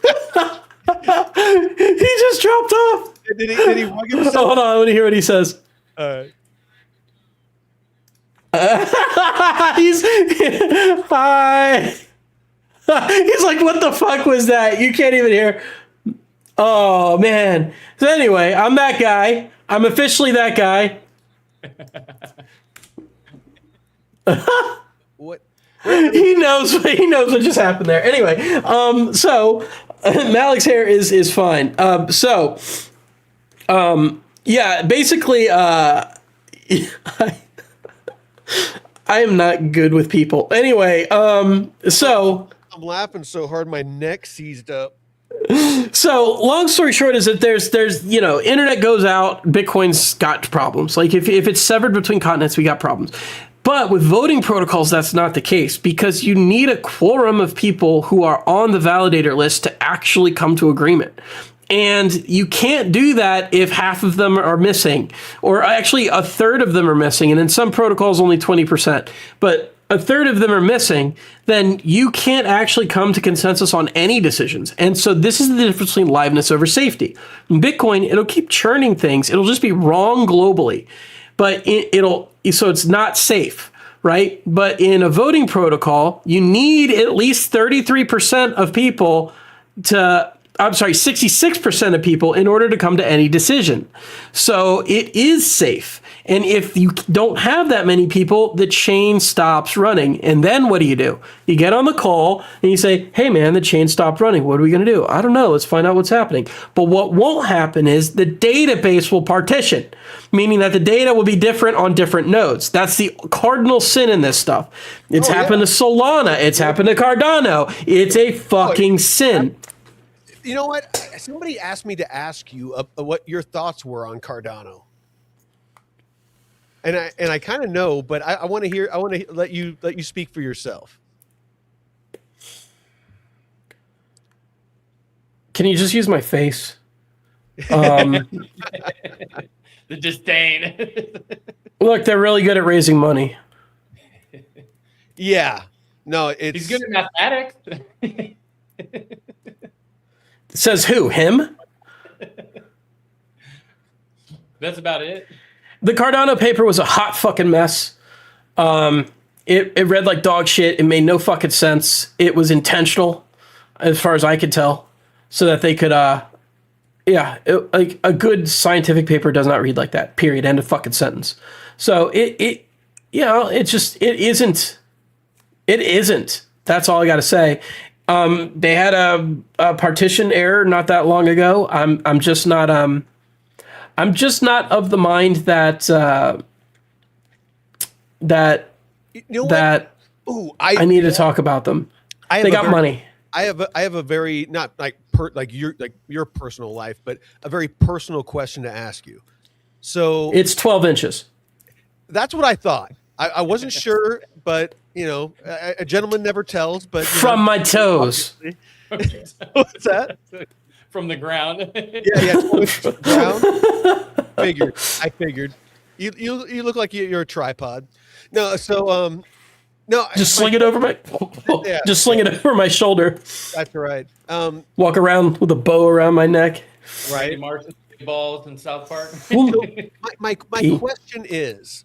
There is no shortage of crypto influencers out there, and some that are making very obviously very hefty sums of money. And this isn't, disparaging towards anyone in particular. I just mean in general. And XRP is one of them, where there is channels that have very large followings, and all they talk about is XRP. Again, this is just my observations. I'm just the tech doesn't matter. That's my answer to you. What I'm wondering is as entrenched as you are in this world, are you able to comment at all as far as if potentially people could be incentivized at a very high level to have whole channels devoted to a token? Do you really need me to answer that question? I just wanted somebody with more credibility. Do you need me to answer that question? Of course. Okay. Of course. It's marketing. Like I said, I'm not saying that to be rude. I'm saying I can't believe you even bothered asking. Of course, it's marketing.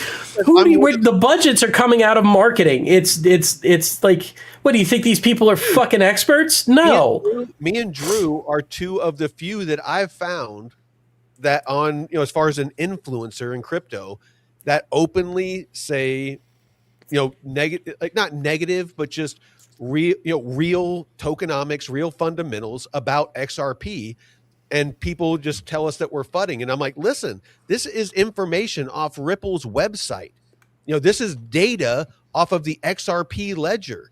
RLUSD, 60% of it is on ETH mainnet. It's not even on the XRP ledger.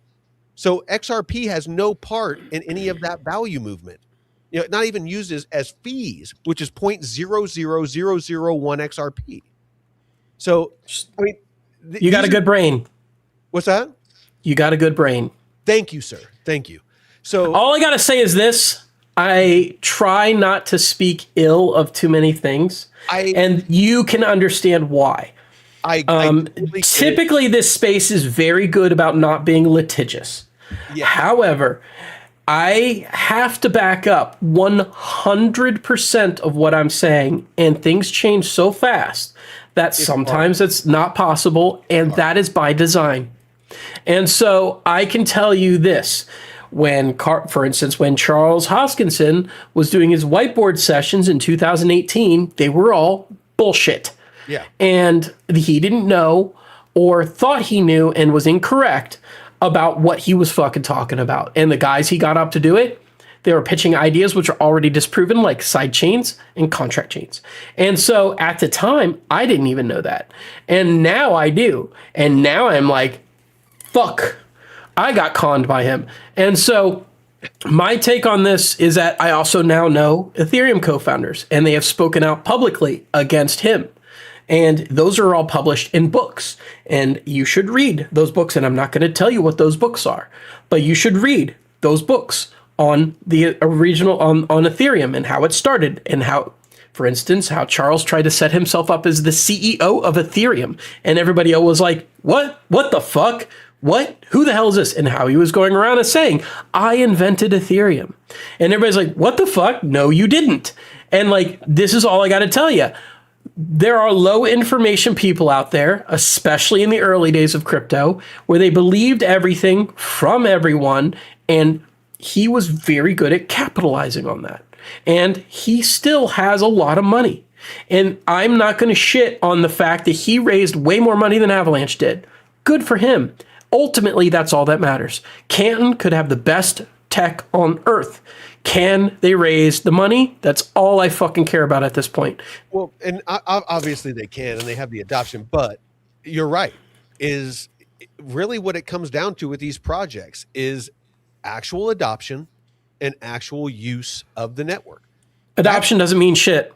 I'm going to explain this to you as well. You can have a million high-profile people adopting you, and they've spent $100,000 each. That's $1 million times 100,000. It's not going to bring you up to the market cap of Ethereum. Oh, no.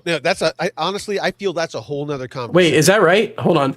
100. No, it's not right, but I know what your intent is. Your intent is that basically real, fundamentally aligned and value-based, like a valuation of these tokens, utility-based, valuation of these tokens has not been realized yet. We might be buying in at like way overvalued, like the way that businesses in traditional. Yeah, it actually is right. You would not reach the market cap of Ethereum, which is $300 billion. It would only be $100 billion. So yeah, like anyway, go ahead. Sorry. No. You get what I'm saying though. Like it's 100% get what you're saying, and that's kind of what I'm speaking. It's the quality over the quantity. It's not just who, it's how much, and liquidity. On a cheap chain, if it's cheap to actually do the work that they want to do, then that does not equate to the liquidity. I don't want to forget this because I want your take on this. This actually is a great, kind of transition.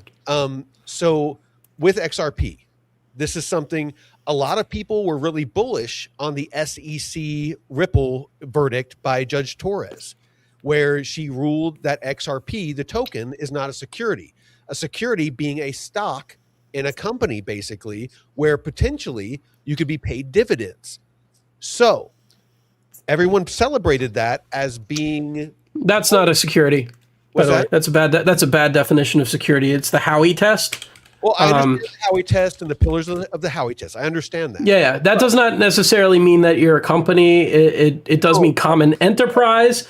And so this is why it might actually be a bad ruling, but I don't need to get into that. No. That would hurt me. Why I think it potentially could be a bad ruling for XRP holders, because it was celebrated as being bullish, but because it is not a security, there is no legal obligation for Ripple to ensure that the token goes up, just like a stock. And so basically, they can dump endlessly. So there's an escrow in XRP, and 1 billion tokens per month are released. They can choose to dump those on the market, or they have no expectation to service their correct. That because it's not a security. People need to understand that. And so, like I said, you can do all your own research. I am not going to say anything unless I'm sure about it. And if I'm wrong, I've challenged the XRP army to come on the show. Please, if you can show me with facts and data where I'm wrong, I will 100% admit I'm wrong. But I was in the top 2% of XRP holders all through the bear market. I was a believer. And then when they created RLUSD, and they started, applying to be a bank, and they kind of moved away from the cross-border remittances, I was like, hold on, the fundamentals are changing. I need to take a closer look at this. And I started to dig in, and that's how I found out about a bunch of this stuff. And that's why, Colin, I'm very grateful that you're with your deep, you're a subject matter expert on blockchain technology and, development and things like that. And so I want to run all this by you because am I wrong in how I'm thinking? No, but I do think that if it's a commodity, it still has certain rules and expectations. So you're not allowed to do market manipulation. And if you're found to be the primary source of that, you will be going to federal fuck me in the ass prison. So I think they still have some responsibility not to be total dill holes, but they have a lot more flexibility with how they raise funds for themselves.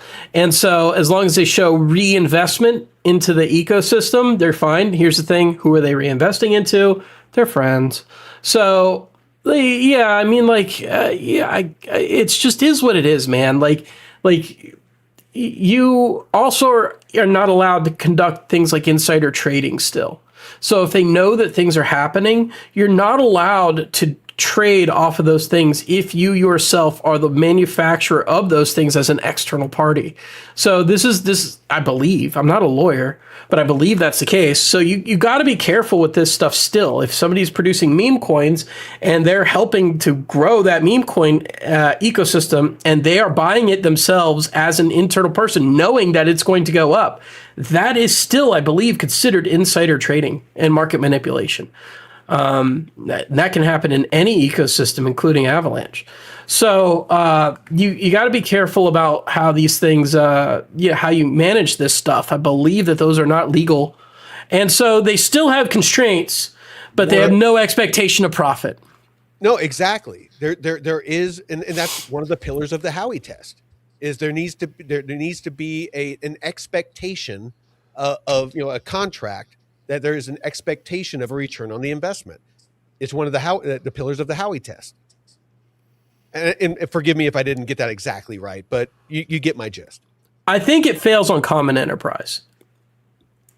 Well, and obviously it fails on one or many levels. I might have remembered that case wrong, but I think it failed on common enterprise, and primarily like everybody has independent interests when they're validating this token. Easy killer. Yeah, so I don't know. And at the end of the day, man, like narratives come, narratives go.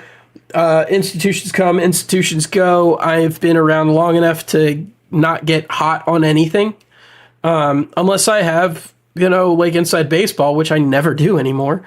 So I never did. Even with Avalanche, like I never got inside baseball. Like they were very tight-lipped the moment I left. So it's kind of like, this is a market rife with fraud, in my opinion. And I could say that because I don't think I've committed any. So like this is why I'm very like, I will say that some of the more legitimate chains, and I say more legitimate because every chain has had its fucking idiots. Sometimes in leadership who do fucking idiot things. But, like things, the low cap coins tend to be the ones less susceptible to fraud, because you would think it would be the opposite, but it's not. It's the fraud that's bringing the liquidity. For the most part.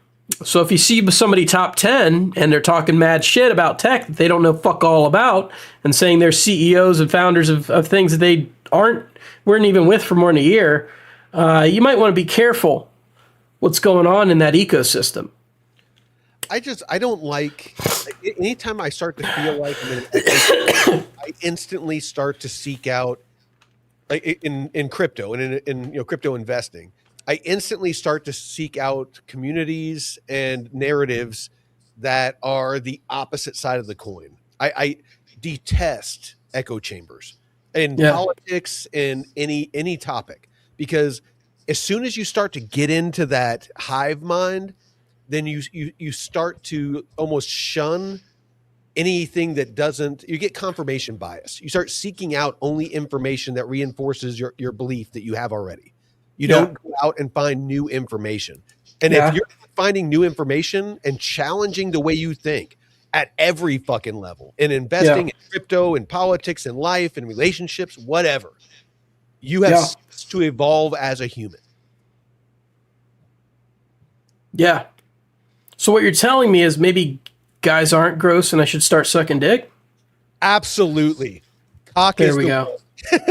All right.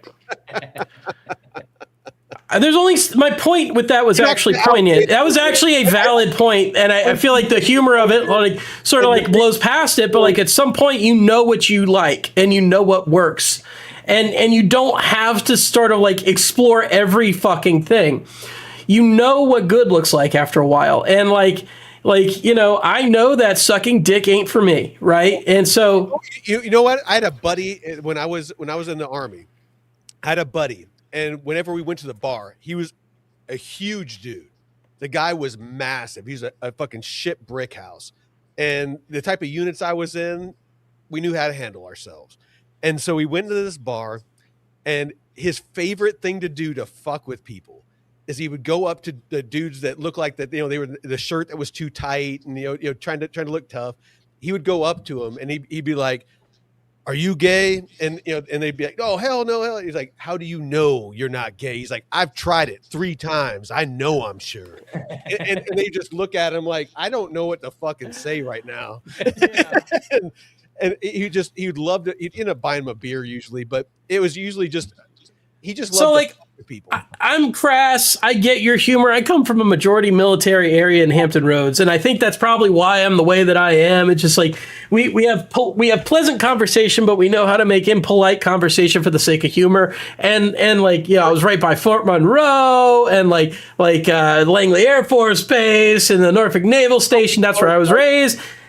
We had a crass sense of humor. It was fun. And a lot of people in a lot of places don't. But I still use that humor to make good points. And my point is simply, I know what good looks like. I have to, I'm super precautious at this point. I don't like aping into things.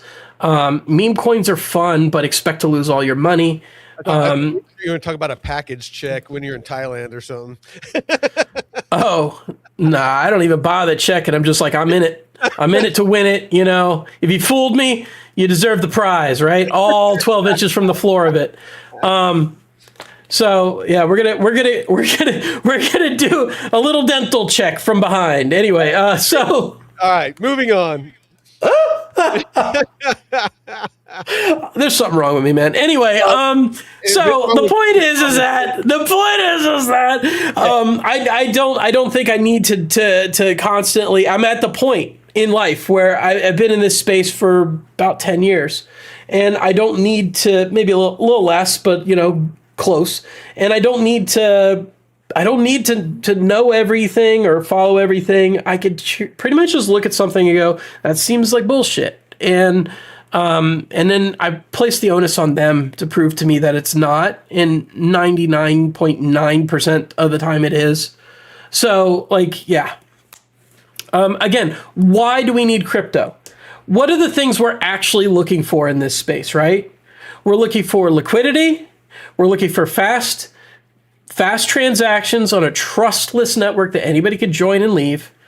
And we're looking for, a way of bypassing SWIFT and all that Western Union crap. We're looking for a store of value. We're looking for things that allow you to have self-custody. Outside of those things, it's just like automation on those things.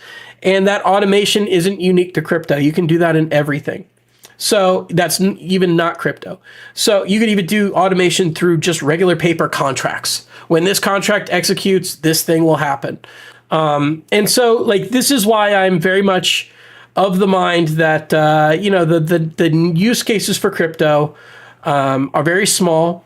And the problems that we solved in the real world are only now being solved in crypto, such as privacy, because nobody knows what's in my bank account, right? So really quick, for the first audience, what do you think is the largest pain point, or the largest use case as far as profitability that you see in blockchain? I think actually self-custody. You think that's the biggest? kind of attraction to I think that's actually the primary use case. Okay. If you have a running network and you have self-custody, it's like the reason you have a silver bar on your desk. But the difference between the silver bar on your desk and you pulled it up earlier. I know. But the reason you have a silver bar on your desk is because you know that somebody has to break into your house and have the chance of being shot in the fucking face. Yeah, exactly. And you have a safe, it might get weird. It will get weird, and we'll enjoy it. The thing is that like you need to violate a lot of like laws and personal boundaries and get right past your castle law and like and get in there and take your shit and right. So like yeah, I don't have to whip out my cock. Got my AR-15 right there. So like literally like I'm. Jay over on the arena says Colin just has to whip his junk out. Yeah. So like literally I'm of the mind that like this is the thing. But the difference between the silver bar on your desk is that you have to go to the open market and you have to find a buyer, and that buyer's also going to typically cut you under. Hold on. This is something I'm intimately familiar with. I am a subject Of course you are. On this. Yeah. When it comes to precious metals and homesteading and dude, where I'm at, I can take that silver bar to anybody in my local area. I can find a mechanic, a welder, somebody that raises cattle, somebody that has chickens with eggs. I can like have a file and a scale, and I can buy eggs. I can buy meat. I can pay a welder. I can pay somebody that knows how to do construction. I can pay somebody to mill some wood for me. I can pay somebody for diesel, for ammo. I can basically have a farmer's fucking market. Honey. Can I ask you what state you live in? You don't have to tell me the particular area. I live in the Pacific Northwest, so Montana, Idaho, Eastern Washington. Okay. You cross all three states. Your property's right there in the middle. Like no, like what's that? All right. You didn't want to tell me the specific state. I got it. No. The surfboard clues me in that you might be near a coast, but I knew it wasn't California if you're saying that shit. So No. I'll send you a pin offline, but I just okay, cool. But yeah, I mean, like my I don't know what your castle laws are like there, but like it doesn't matter out where I'm at. I got a lot of fucking acreage. It's like somebody can disappear. That's a way to think about it, but you don't want them to be found either. I would rather just blow somebody's head off if they walk in my door. No. So that's the thing, though, is like I'm not gonna. I'll exhaust every means necessary. I believe I don't want to take anybody's life anymore.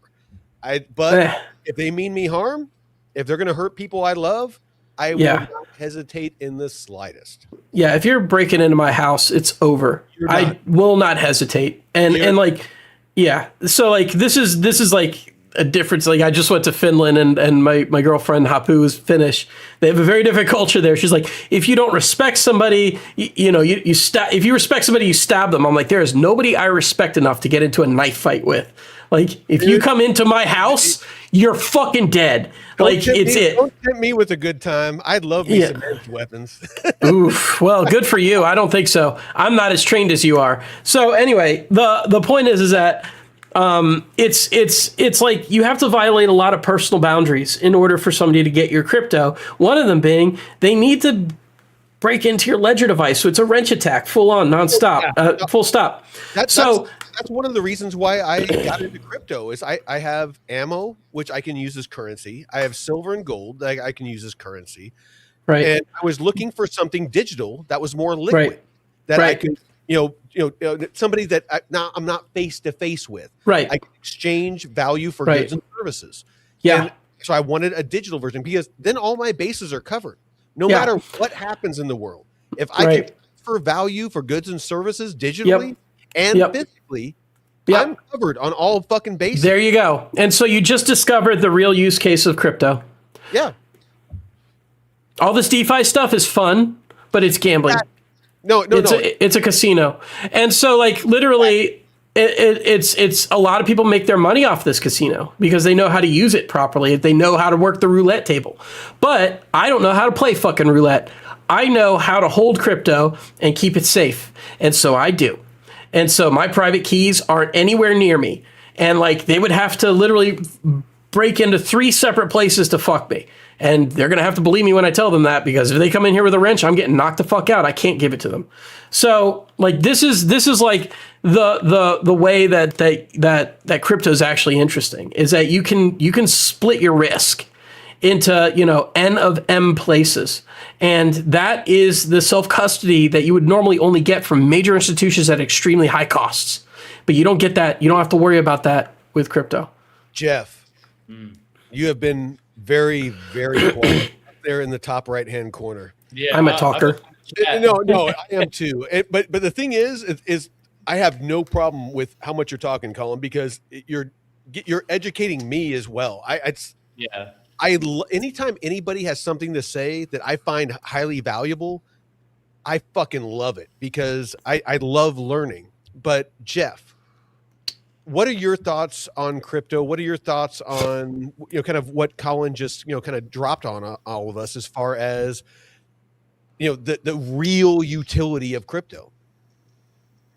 Well, I mean, I've been thinking more and more about moving to precious metals and ammo and guns, you know, as more recently. So you're talking to the kid. Yeah, I think crypto is great to have as an investment, but I don't know, a lot of the backdoor stuff that has been built. Jeff's in the backdoor stuff. You know what, Jeff? It's cool. I'm not judging. We're not judging. If you're into backdoor stuff, it's cool. Exit only. And the vulnerabilities and stuff that certain chains and protocols have, and a lot of the cash grabs that these projects have become, it's just, you know, I'm thinking more and more precious metals, guns and ammo, and I'm not a big gun person. I don't have it. I shot my first gun like 5 years ago. So, well, dude, next time you're up here, when you come up here when it's warm, dude, I'll teach you some fundamentals when it comes to rifle, you know, long gun and pistol. We'll take you through the range that I have here on the property. And Colin, if you want to come up, you're more than welcome, man. If I can come on up, we'll go out to the gun range. We'll do some like movement. We'll do some static stuff and just have some fun. I'm terrible with guns. I only started buying them last year. Well, dude, you will have to teach me how. Like I have yet to quite get my ARs zeroed properly. Like it feels a little off every time. I'm like, dude, I'm not doing this right. I can. If you tell me the manufacturer, I can't bring it though. Obviously, I can't unless I drive there. Even then. No, but honestly, if you tell me the manufacturer of the lower and the upper, if you tell me the optic that you have, and you know some of the fundamentals of it, I can dial you in. I'm literally blanking on the name, but it's the oh my God, why am I so bad with this? Begins with a B. What was the price point on it? Oh, what? The price point? It was a $3,000 fucking AR-15. Okay. So it's higher end. It was begins with a B. You know the name. I'm going to tell it to you and go, oh yeah, that. Yeah, I'm sure. Give me a fucking second. This is going to drive me crazy. Did it come with optics? Oh, he can't hear. All right. A Beretta is a smaller handgun, right? Well, Beretta doesn't make ARs. So yeah, the AR-15, which is the basically the civilian version of an M4 or an M16. Yeah, I shot one at the range when I was in Denver. Dude, so my buddy and I went to the range when we were in Denver. I'm so retarded. I can't believe it. Dude, it doesn't begin with a B. No wonder I was so fucking confused. My brain was going to the wrong letter. What is it? Daniel Defense. Yeah. Okay, Daniel Defense. No, that's a higher end. And so you got your lower and your upper together, I'm guessing? Yes. Okay. And then did it come with optics? It came with iron sights. Okay, so it didn't come with a scope. It didn't come with a red dot like that. Okay. All right. And how much you pay? $3,000? About, yeah. Okay. So yeah, no, that's a very dialed in platform. All right. So, yeah, it was the I got I went. I was like, fuck it. Like I'm gonna get this like special edition version of it, and I said, dude, like subject matter experts on this, I'm a subject matter expert. All right. Thank What God. options have you added to it? None. Okay. So are you looking for something that is close quarters, something long distance, because Daniel Defense is close enough tolerance, as far as the weapon platform is close enough tolerance to where you can put a long The distance. purpose of this, I got 2 Glocks and 2 staccatos. So the staccatos are for fun. PNC. Oh, yes. Go ahead. What's that? Oh, thought you were asking what type of staccatos. Is the P and a C? CS? So C. No. This is what I suggest most people do with their ARs. It's going to give you the widest use of the platform. So if you get a red dot, me personally, I like the EOTech. I don't like the short version that has like that really odd battery. I actually go for the longer. It's a red dot, and but it uses AA batteries, which are very easy to find. They're in remote controls for TVs. They're in pretty much everything. AA batteries. Yeah. I'm sure that the ones, the little short EOTechs, they have a very specialized battery. It's very hard to find. You don't want that. If it's bad, you want to be able to find a battery that is easily accessible, a AA battery. This is part of my bug out gear. In case shit goes bad, I don't want to be the only guy without an AR. You know what I mean? And the home defense is my Glocks. Like they're easy. 2 in the chest, 1 in the head. Go move on. Like real quick. On top of that, you have the red dot. It's the longer version. Now you want the 3x magnifier. So it's a flip over. So if you're in close quarters where somebody's close, you can flip it to the side so it's not in your line of sight, and you can do the red dot, which has no magnification. So you can deal with closer targets. Now, if somebody's further out, you can hit the button, flip it over, and now you have a 3 times magnification, so you can reach out a little bit further with that same red dot, because it flips into your line of sight with that red dot. So it magnifies that sight picture. Does that make sense? Yeah. All right. So that's what I would suggest is a EOTech, the red dot that takes the AA batteries, and a 3x magnifier. You can use an EOTech, a cheaper 3x magnifier, but super high quality, is a Vortex. And you can mount that on that platform as well. Probably for around $500-ish, you can get both. Okay. You can drive nails with that thing. So if you guys come up, I'll show you the exact platform I'm talking about. And pretty much right off the bat, you're going to be able to freaking drive nails with that thing. Okay. Shit. You will send me a link to that, maybe? Yes, I can do that right now while you talk. I don't have anything to say. I got to whiz really bad. Whiz and me and Jeff while you whiz, because I'm enjoying this conversation. Yeah. Hold on one sec. I'll be right back. Let me pull. Yeah, no. When we were at the shooting range in Denver, this young dude comes in like a little bit taller than me. I'm 6'1". He's like 6'3". He's wearing all black, like this whole fucking getup, and he's in there with his grandma. And his grandma's sitting, fucking in the back. And he's got this fucking long rifle, and he's got this long black hair. I mean, he looked like school shooter, man. I was like, let me get a good look at this guy. Like, stranger danger.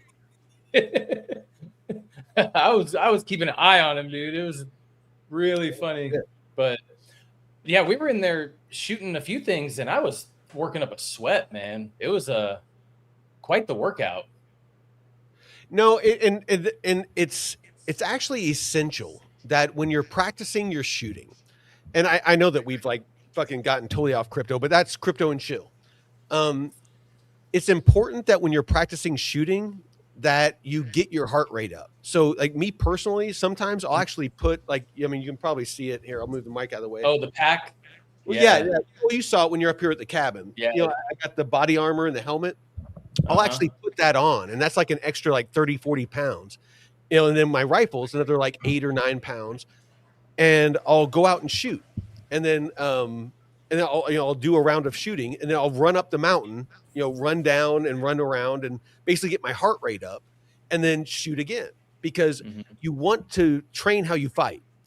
So you want to make sure that, while your heart rate's up, your adrenaline's going, you're breathing heavy, all those things, that you're able to shoot, as accurately as possible. Because you can sit there where you're nice and relaxed and you're calm and your breathing isn't going, your heart's not going, and you're just, I'm shooting the target every time.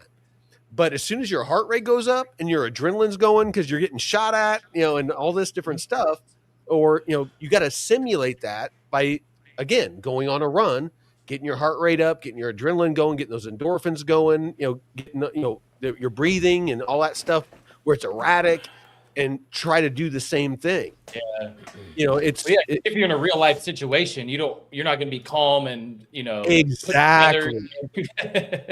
No, exactly. I mean, and that's why, like, doing martial arts training, like in the military, we used to do it where we had dummy guns, and, you'd get into like wrestling matches with somebody, and they just, like, while you were, in the middle of a wrestling match, they'd throw a pistol in the middle of the ring, and while you're fighting. And so, instantly you have to have situational awareness to know, oh, now there's a pistol in the mix. It's not just me and this guy grappling.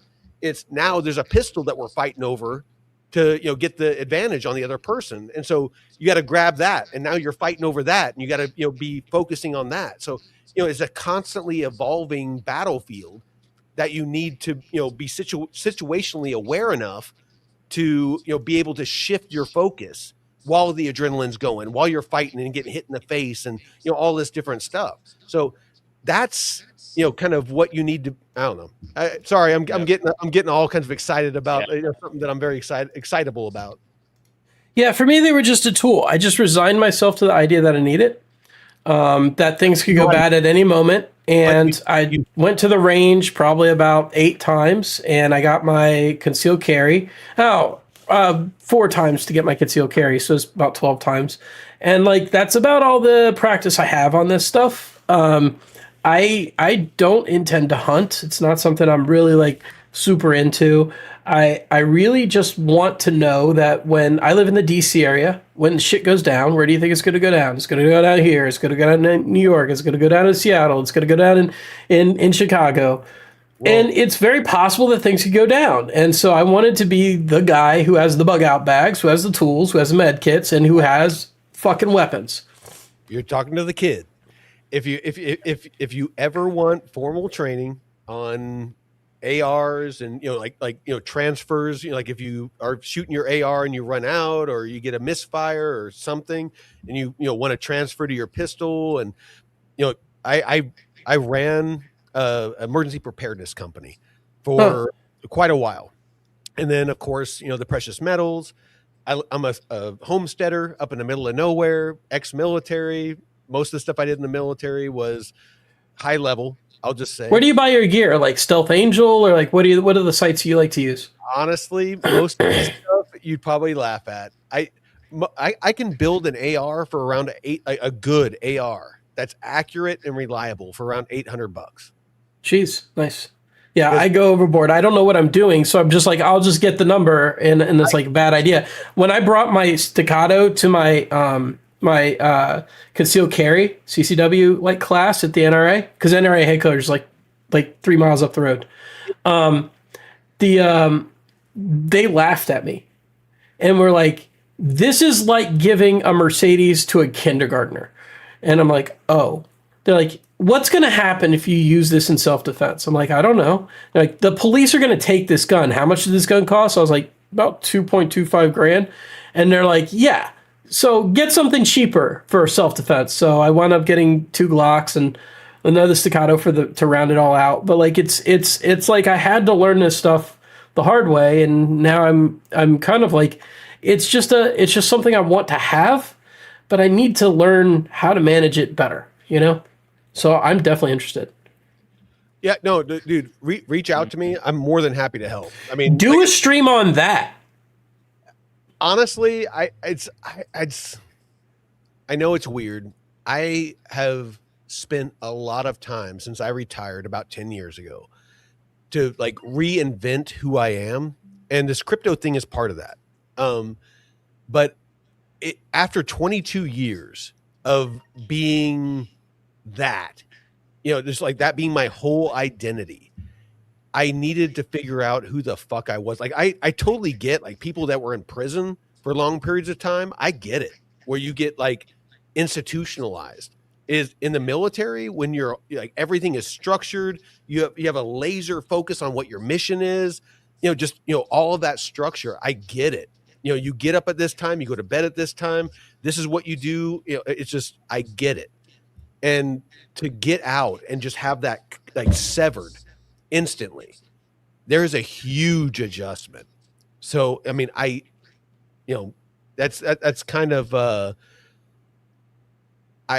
I'm a little bit guarded being like kind of talking about the military stuff. I'm talking about just like survivalist. No, I'm more than happy to talk about that stuff, and not to be like overly dramatic. It's like, how do you purify your water? Like things like this that a lot of people just don't know. Tools you could be using, things you could keep in your bug out kit, where to get good bug out kits. Like, that's interesting content, and crypto really plays well into that.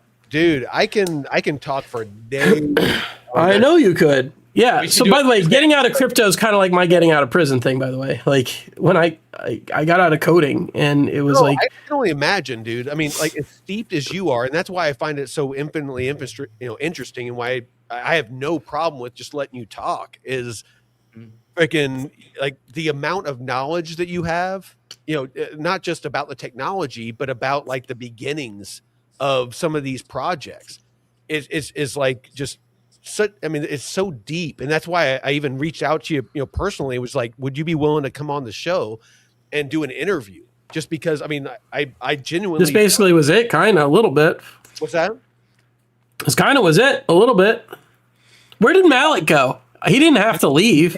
No. Like, where the fuck did you go? Explain yourself, Malik. Oh, Malik, you're so pretty. Hide out for a second. Malik, you're so pretty. That silver fox hair. Oh, dude, I would totally make out with. Have you seen his girlfriend, fiance? I have not. He's batting out his league, yo. Always have been. Girlfriend's hot. Always have been. That's all I know how to do. So am I. Damn, you got the moves. Yep. Got the mojo. Yeah, exactly, Colin. You are too. Like, that's the way you go. You got to roll that way, baby. Hey, Malik, turn up your mic. My best. You know what? You're the second person. That is the first and only time you're going to hear me say that, Malik. How's that? Fine. Sounds good. Did that go up? Yeah, it went up a little bit. You see that Canton Networks just went fucking boom? Yep. While you guys were streaming, I was trading Canton. Dude, I'm telling you, I've cool. been alpha on Canton, and I think it was because of your thing today. I doubt that. It was directly related, because I don't think anybody's ever revealed that. I don't think it has. I appreciate where you're coming from, but I doubt that. I think look at the time. New York. Look at the move and the time. It's very bizarre that it would just so happen to be like within 10 minutes of your. Hey, we're not paid by any project. We're not paid. We're not. Yeah, quick, Jeff, throw up a disclaimer. No, nobody's here is paid. Nobody here is paid shit by anybody. Sadly, right now, we wish we were paid by somebody like that, but we're not. So, and honestly, Jeff, I'm glad you brought that up, because like that's something that people need to understand about our channel. We have a decent amount of people watching on Arena and X and YouTube. I want people to understand, in no way whatsoever have we ever been incentivized by any interview that we've done with Canton Network today or anybody before. We have never been paid with any token. We have never been paid in fiat. We have never been incentivized in any way to talk about any project. That is like my core belief. And the reason why I'm so bullish on the Arena is because I want you all to be able to show your appreciation. If you think our content is valuable, I am not, and Jeff, the co-owner of the channel, is not going here because you were given something. That's correct. You weren't here because you got a gift or somebody bribed you or anything. Yep. No, I believe in free speech. That's why I'm on the Arena. is, and I want to get away from YouTube. Yep. Help us grow on the arena and help the arena grow so that it becomes a force to be reckoned with. Get me that link from today, because I want to make it the most viral post on the arena for a long time. Please. So, like I the way, said, and this isn't about our channel. This is about the not. arena. We need platforms that support free speech. Agreed. It's music to Colin's ears, I think, correct, Colin? What's that? Music to Colin's ears that you're Definitely. saying about him. Yeah. Also, if you look right now, the only person that's above you on the streaming list is NFA, who is he is that son of a bitch that's always what's so funny is he's the biggest supporter of all the Discover Crypto shows for when he's always the only person in my community when I told him the 3 shows are coming over, he knew every host's name of all 3 shows. Dude. Yeah, but he is a beast. He just tipped $2 worth of shitcoins, and his users went up from 70 to 150. No, dude, NFA. No. So it is about without a doubt is probably like one of the most consistent followers, and like always tipping, like $1 of AVAX, $1 of AVAX, $1 of AVAX. But he's proving what we talked about earlier, that if you as the show host, send tips out, you do attract other viewers. Bangladeshis. Bangladeshis. And some Indians and some Nigerians, but we love them all. And they flocked to the stream of that person earlier today because of that reason. I just can't honestly. I don't understand how that happened, but it just. I refuse to do that. If I'm not going to pay people, not out of competition. If you're the only one streaming and you want to get the largest audience possible, fine, throw a buck out there. Like I want people to watch the channel because they find value. I want people to tip because they find value. If you don't find what we say valuable, don't fucking tip. Exactly. I don't give a fuck. Me and Jeff have been paying this out of pocket for over a year now. We'll keep doing that, or I will. I mean, I don't want to speak for Jeff. I'm sorry, Jeff. It's like, what? But I've been doing this for 4 years, so it's big honestly, years. honestly, it's like I am here to give fucking quality content. That's it. I'm not here to make money. I'm perfectly fine. I live in the woods. My cabin's paid for. My property's paid for. I'm enjoying life. And I'm a little bit buzzed. Please excuse me. I knew it. Please excuse me. Yeah, he got the wine. The wine. No, but honestly, this is all 100% honest. This is 100% genuine. We are here because we want to educate people. That's why we offer everything for free. If you want to learn about crypto, all you got to do is listen to us. If you want to learn about DeFi, we have David over at DeFi University. We have a daily show for free where we teach you about DeFi, entry level. He has a whole course with quizzes that teaches you about DeFi that you can earn for free or that you can learn for free. We don't charge you for anything. You have no excuse to not know about this technology and to take advantage of this technology. No excuse at all. So if you're listening on the arena, if you're listening on YouTube, on X, make sure that you're following Malik. Make sure you're following Colin. I mean, if you've been listening to the channel for more than 5 minutes, Colin's been dropping the alpha for like the last 2 hours and 17 minutes. Yep. Thank you, Colin. You're welcome. Deep knowledge. You know what's crazy is that the other show that I was triple booked on today, I had 1 follower on X. I mean, on the arena. I couldn't believe it. I couldn't believe that Mick and Mike only had 1 person in their thing.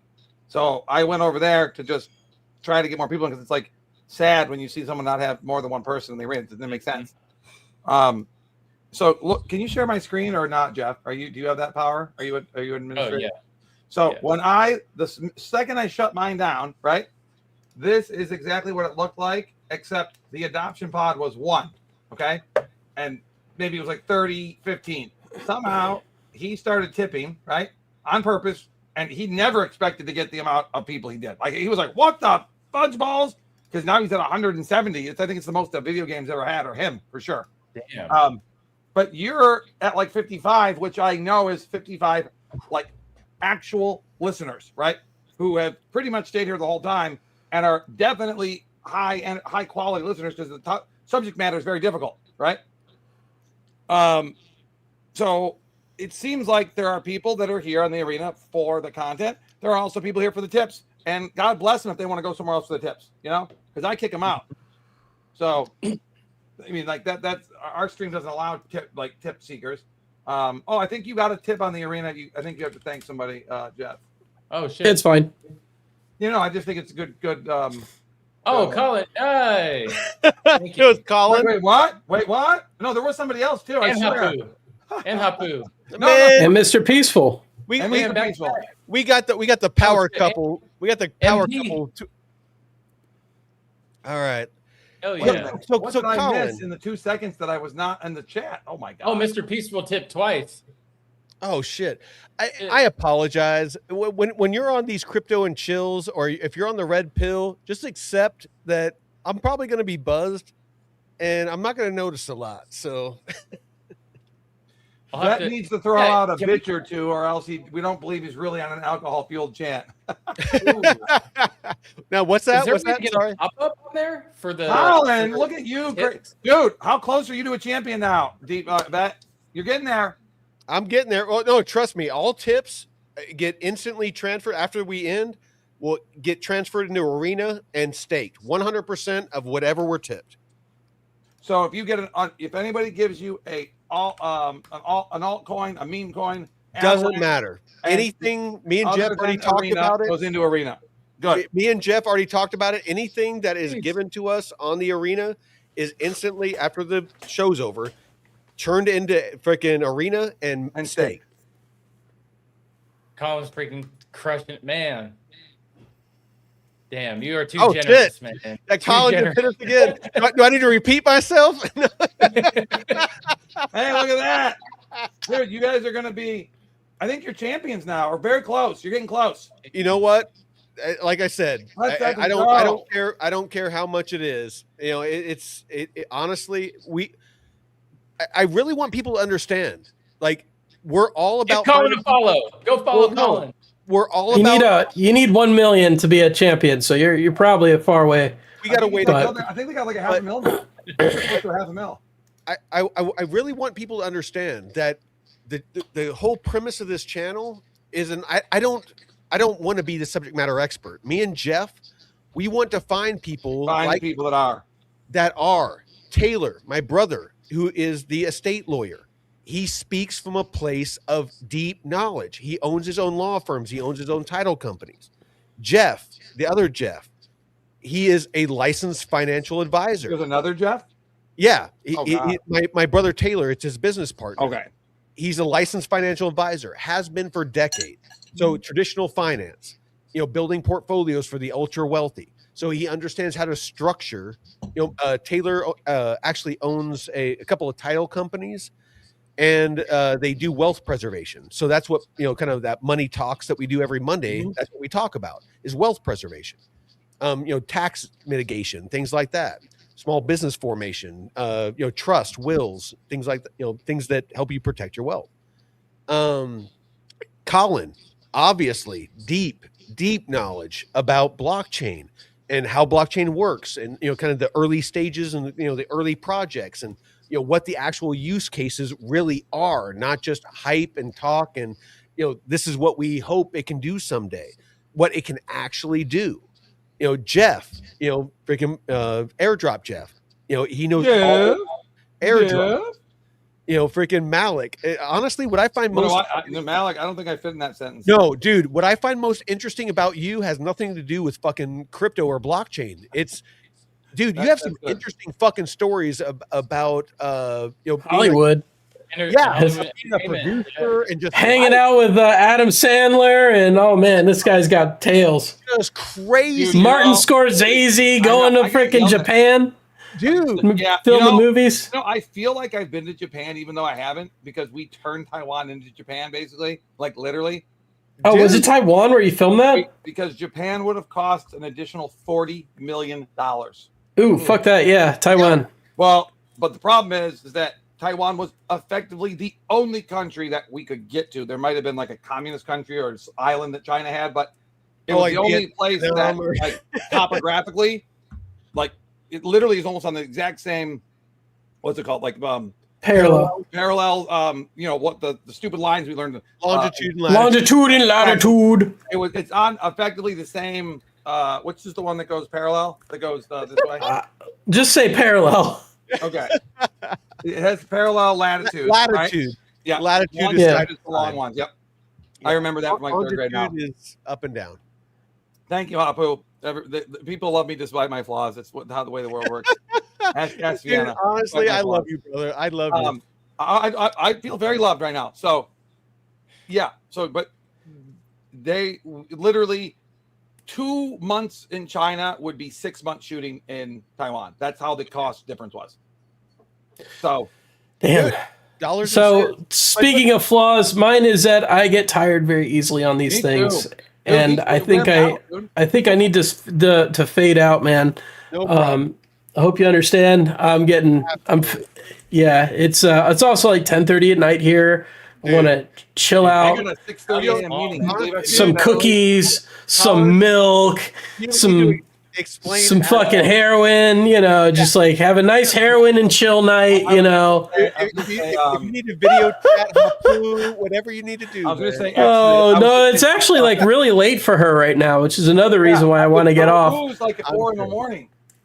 Oh, no, it's like 5:30. Hapu, what are you doing awake, you cuckoo bird? She's hold on, trying to watch me. Before anybody goes, I just want you guys to understand. I love that you guys show up for these crypto and chills, and you can dip in and out whenever you want. Don't feel obligated at all. Yeah, I think I need to wind down, and I appreciate you guys having me on. I'll be on whenever you invite me. I'll try and make my appearance, and I appreciate you having me on. I'm sorry I gave you so much like impassioned like technical data. I know you. It's probably most of it's like in one ear out the other, but hey, at least it's on VOD. You can watch it again. But like, honestly, dude, I understood it, and if I understood it, whenever you're not here, I can vocalize what you taught me, and I can pass that on. I'm a hardware engineer by trade. So there you go. Exactly. Yeah. So very if you're educating us and the panel, we can educate everybody else and repeat the message. So thank you for showing up. Please have a lovely evening. All right. Yeah. Night, guys. Thank you for having me on. Till next time. Goodbye. All right. So do we want to keep going or we want to cut this off? I got to feed my cats. I'm just here trying to get logged into an account that I apparently am incapable of doing because I'm. You know what? Let's just cut it off. Jeff needs to go do his cats. You're trying to log in. No, my cat said she wants to be seen on TV before you shut her off. All right. And I'll be doing a DJ stream later because it's National DJ Day. Oh, we zoom in. Your AI camera, dude. Fucking camera is like. Who's mine?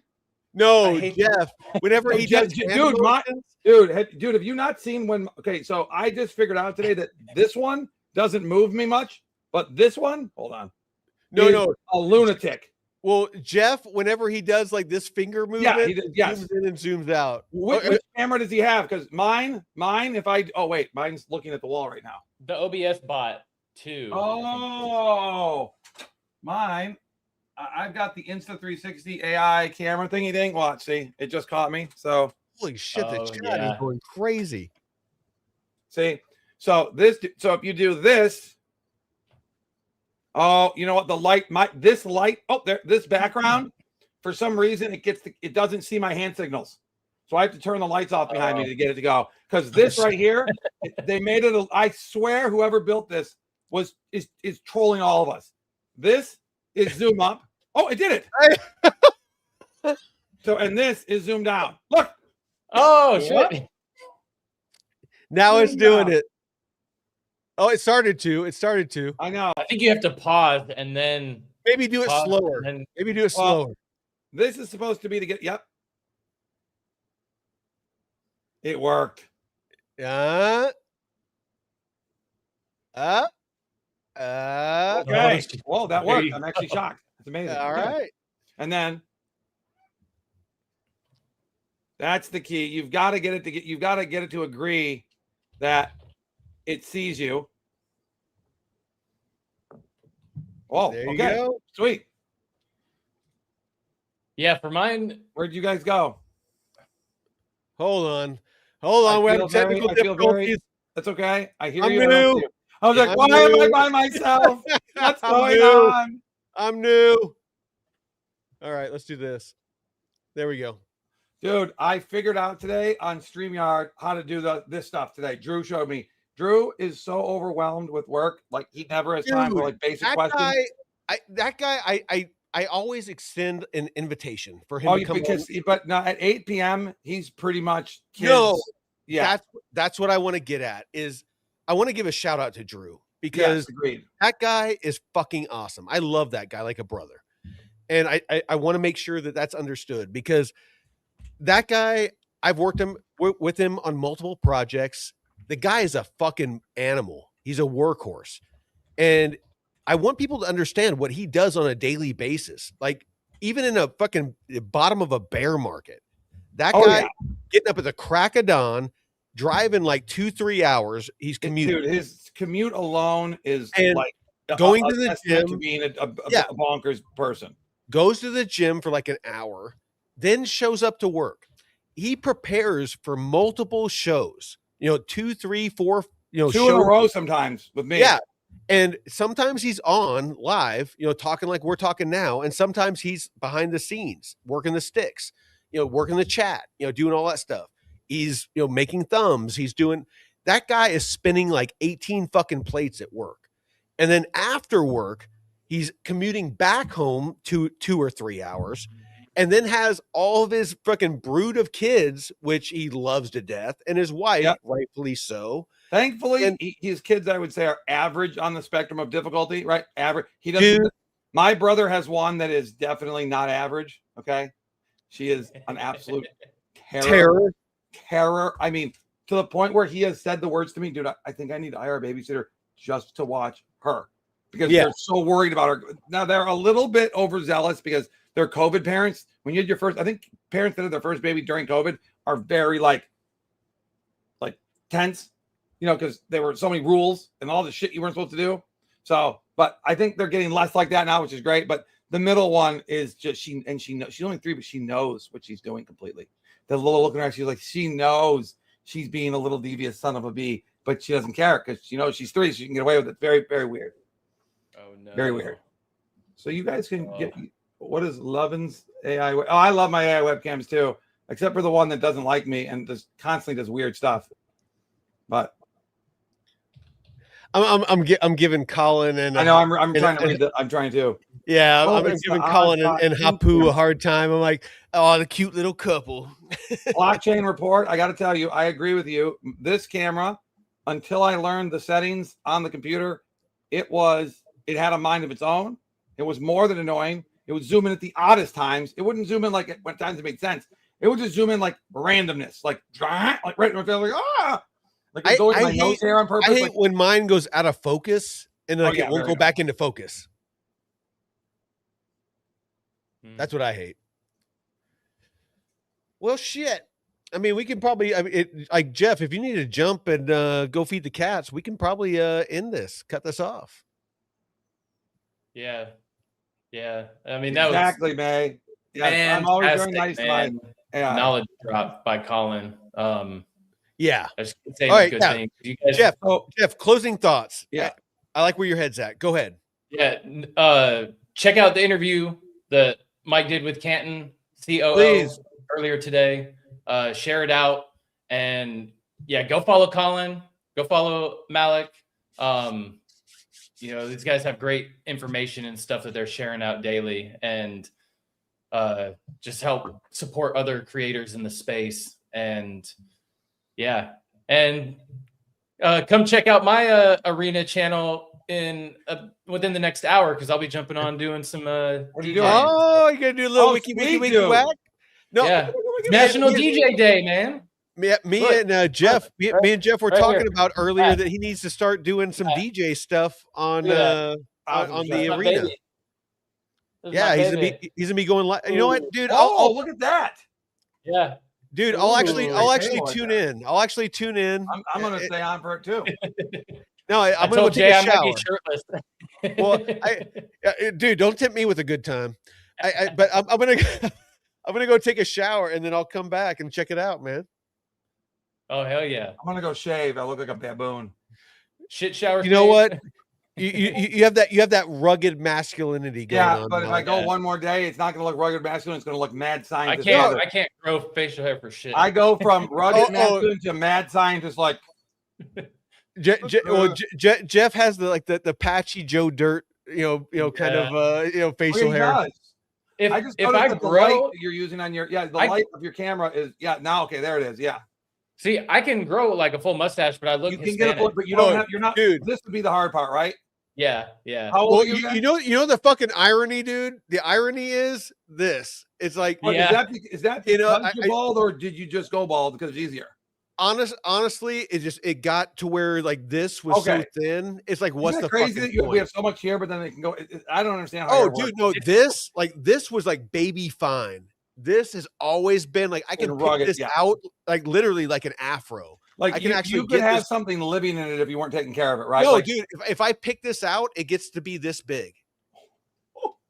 No, I'm serious. Like this is you mean your facial hair does what my actual hair does? Yeah, it's so thick. No, it's so thick I can pick it out like an afro. That's nuts. No, it's crazy. So no, I packed this. The lack of DNA production in the hair causes like when your hair starts to fall out. Yeah, on your head, you start to grow more facial hair. Yeah. Wait, why it must be true because look at this. Yeah. I forget. Man, you've got hair like straw. Yeah, dude. I was always jealous of kids that that had like the really thin, the mane. It's like a lion's mane, dude, you know? Yeah, yeah. And then my friend in LA who was Blasian, literally, he's half black and half Asian. Black Asian. Blasian. He had this type of afro that was an Asian afro. It was just awesome, right? It was an Asian afro. But the way if he shaved his head, he looked so mean. Like if he did the bald thing for football, he looked. Dude, like I'm just lucky. And then if he went with the regular hair, he looked like he was just a nice little Asian boy down the street. It was hilarious difference. You know how grateful I am to have a skull that isn't like crazy shaped. Oh, lumpy. Yeah. Like if I had like a weird shaped skull, because some people they do not look good with a shaved head. No, I'm almost certain that I would look very cranially incorrect. You have a crater. Cranial incorrect. Is that a thing? I think it's a thing. Cranially incorrect. Cranially challenged. Yeah, cranially challenged. That's the politically correct term. I'm challenged in my crane. The crane is my membrane. Your crane. Okay, the fact that I just said those words in unison is time for me to leave. All right, we're out. All right, well, we did our closing thoughts. Basically, like I want to give one closing thought. All right, go ahead. I'll go. There is a debate about whether Bitcoin works without electricity. It's not the internet. Okay, go. I'm just saying it is a debated issue because what does it mean to be without electricity, right? Are we talking globally or are we talking just your country? It is generally agreed that your Bitcoin is safe even if you in your region loses access. I don't believe what they mean is that if electricity and the internet went down, what good would Bitcoin be anybody? It's digital. The whole point is it has to have a rail. So there has to be something. Now, can phone lines? Well, is there a way to connect phone lines? We went over this. Right. Colin went over this. Right. But go ahead, keep going. It would be no, right? If everything's down. Well, no, it would need consensus. So basically, whenever some kind of connectivity would have to come together. Either Bluetooth, being local. Okay, local Bluetooth could work. Yep. Yeah, or a wider internet. Once a digital network was reestablished, then there would need to be a consensus. VDEX is built on a technology that cares more about this question than it has anything to do with trading. Is there anything you want to tell us about VDEX? Are you trying to get to something? Yeah, today I left the show because I saw that he was on the arena with only one person watching. Yeah, and I was like, oh shit, red alert, because I was double booked, right, triple booked. Yeah. And then Colin got mad at me. So I was like, well, I guess it's a good time to go over there. So, and it's I don't think it's correct for him to say he didn't get mad at me. I mean, that was definitely mad. If that wasn't mad, what the hell would mad be? Like, I do not want to see Colin mad if that was not mad. Okay. I'm scared. Don't hurt me, baby. But it seems clear to me that in the future, crypto is intended to become less and less dependent on the architecture we're talking about, and more able to be consensus amongst less and less entities. So, but safely. Yeah. Let him explain why they just bought the technology they bought, because I didn't even understand they acquired this. It might have just happened like the last couple of days. They've acquired a technology that goes with their ZK state channels separate, right? That is about consensus mechanisms. Like, I've learned more about consensus this week than I ever did in all the time in crypto. I didn't even know what the word meant last week. Yeah. That's how fast the learning curve here is, especially with the arena. Oh, Like, dude, really, and it's always fucking changing. Like, always. Like that's why I have to focus on a couple projects, a couple protocols, a couple 100%. dexes, because if you don't, it's moving so fast, you can't keep up. Right. It's also why people get frustrated, like about, we don't need more layer ones. Generally speaking, he's right, because there were a bunch of layer ones. Colin is one of them, thing, right? Yeah, Colin actually said that. Yep, but Canton seems like it is needed, or it does have a purpose that really is good. So it seems like it. How long will it? When can I get the link to that video? Like, do you want it on YouTube or? Yeah, whatever is something that if I post it, it will show up in the arena, and other people can click through it and watch it in the past. Dude, one thing that needs to happen, so for this exact use case, is arena needs to come up to where I can schedule a live stream like I can on YouTube, to where it stores the thumbnail, it stores the the description, the title. They need to turn it back on for some reason. Well, I'm going to ask Jason right now. Hold on. I'm going to text him right now. Dude, that would be huge, because I could actually tweet that out right now. It does exist. It is an option, right? But for some reason, it doesn't work. That's the thing, is if I had that, I could actually post on all social media to drive traffic to the arena. But as it sits now, unless I hit freaking go live like 30 minutes out, or an hour out or 2 hours out, there's really no way for me. So right now, am I sharing my screen with you or no? Let me. I mean, I guess I could. I'm gonna jump off. Okay, go ahead. Sorry, man. No, you jump. Let me share my screen with you really quick. All right, go ahead. Oh. So you'll see right here. I don't see. Oh, can you pull it up? The thing up? Yeah, I did. I don't know why I didn't. Hold on. What are we doing here? I'm new. No, it's, you know what it is, dude? Because I'm not in your. Oh yeah, change the layout. There it is. Okay, so don't look at what I called this live stream. I called it "Hello Boobs," and I put boobs in the picture. Okay, good job. So here, see, start live now. Yeah. See this right here. Yeah. You can schedule it. This did work when it started. It worked. Yeah. So let's say I go to Friday, right? Let's say. Wait, dude, how funny would it be if they fixed it like while we were talking? Oh, right.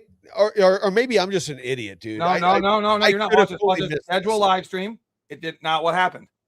Save scheduled stream.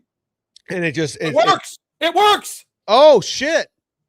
Oh my God. I did hello boobs. Oh my God. All right. Did you just hear me talking about you? Did you just hear me talking about you on a stream? Are you sure? No, come on. Are you serious? With two people, we were just talking about fixing the schedule button on the thing, and it's fixed. It's so creepy, dude. Okay. All right. I gotta go, guys. Peace. It works. All right. Thank you. Love you all. Goodbye. Oh shit. All right. Well, it looks like he dropped off as well. So let's just go ahead and end this, because I'm done. I'm ready to go take a shower. I'm going to relax. I'm going to watch some fucking boob tube and fall the fuck asleep. So till next time, Crypto and Chill, Veteran Crypto out.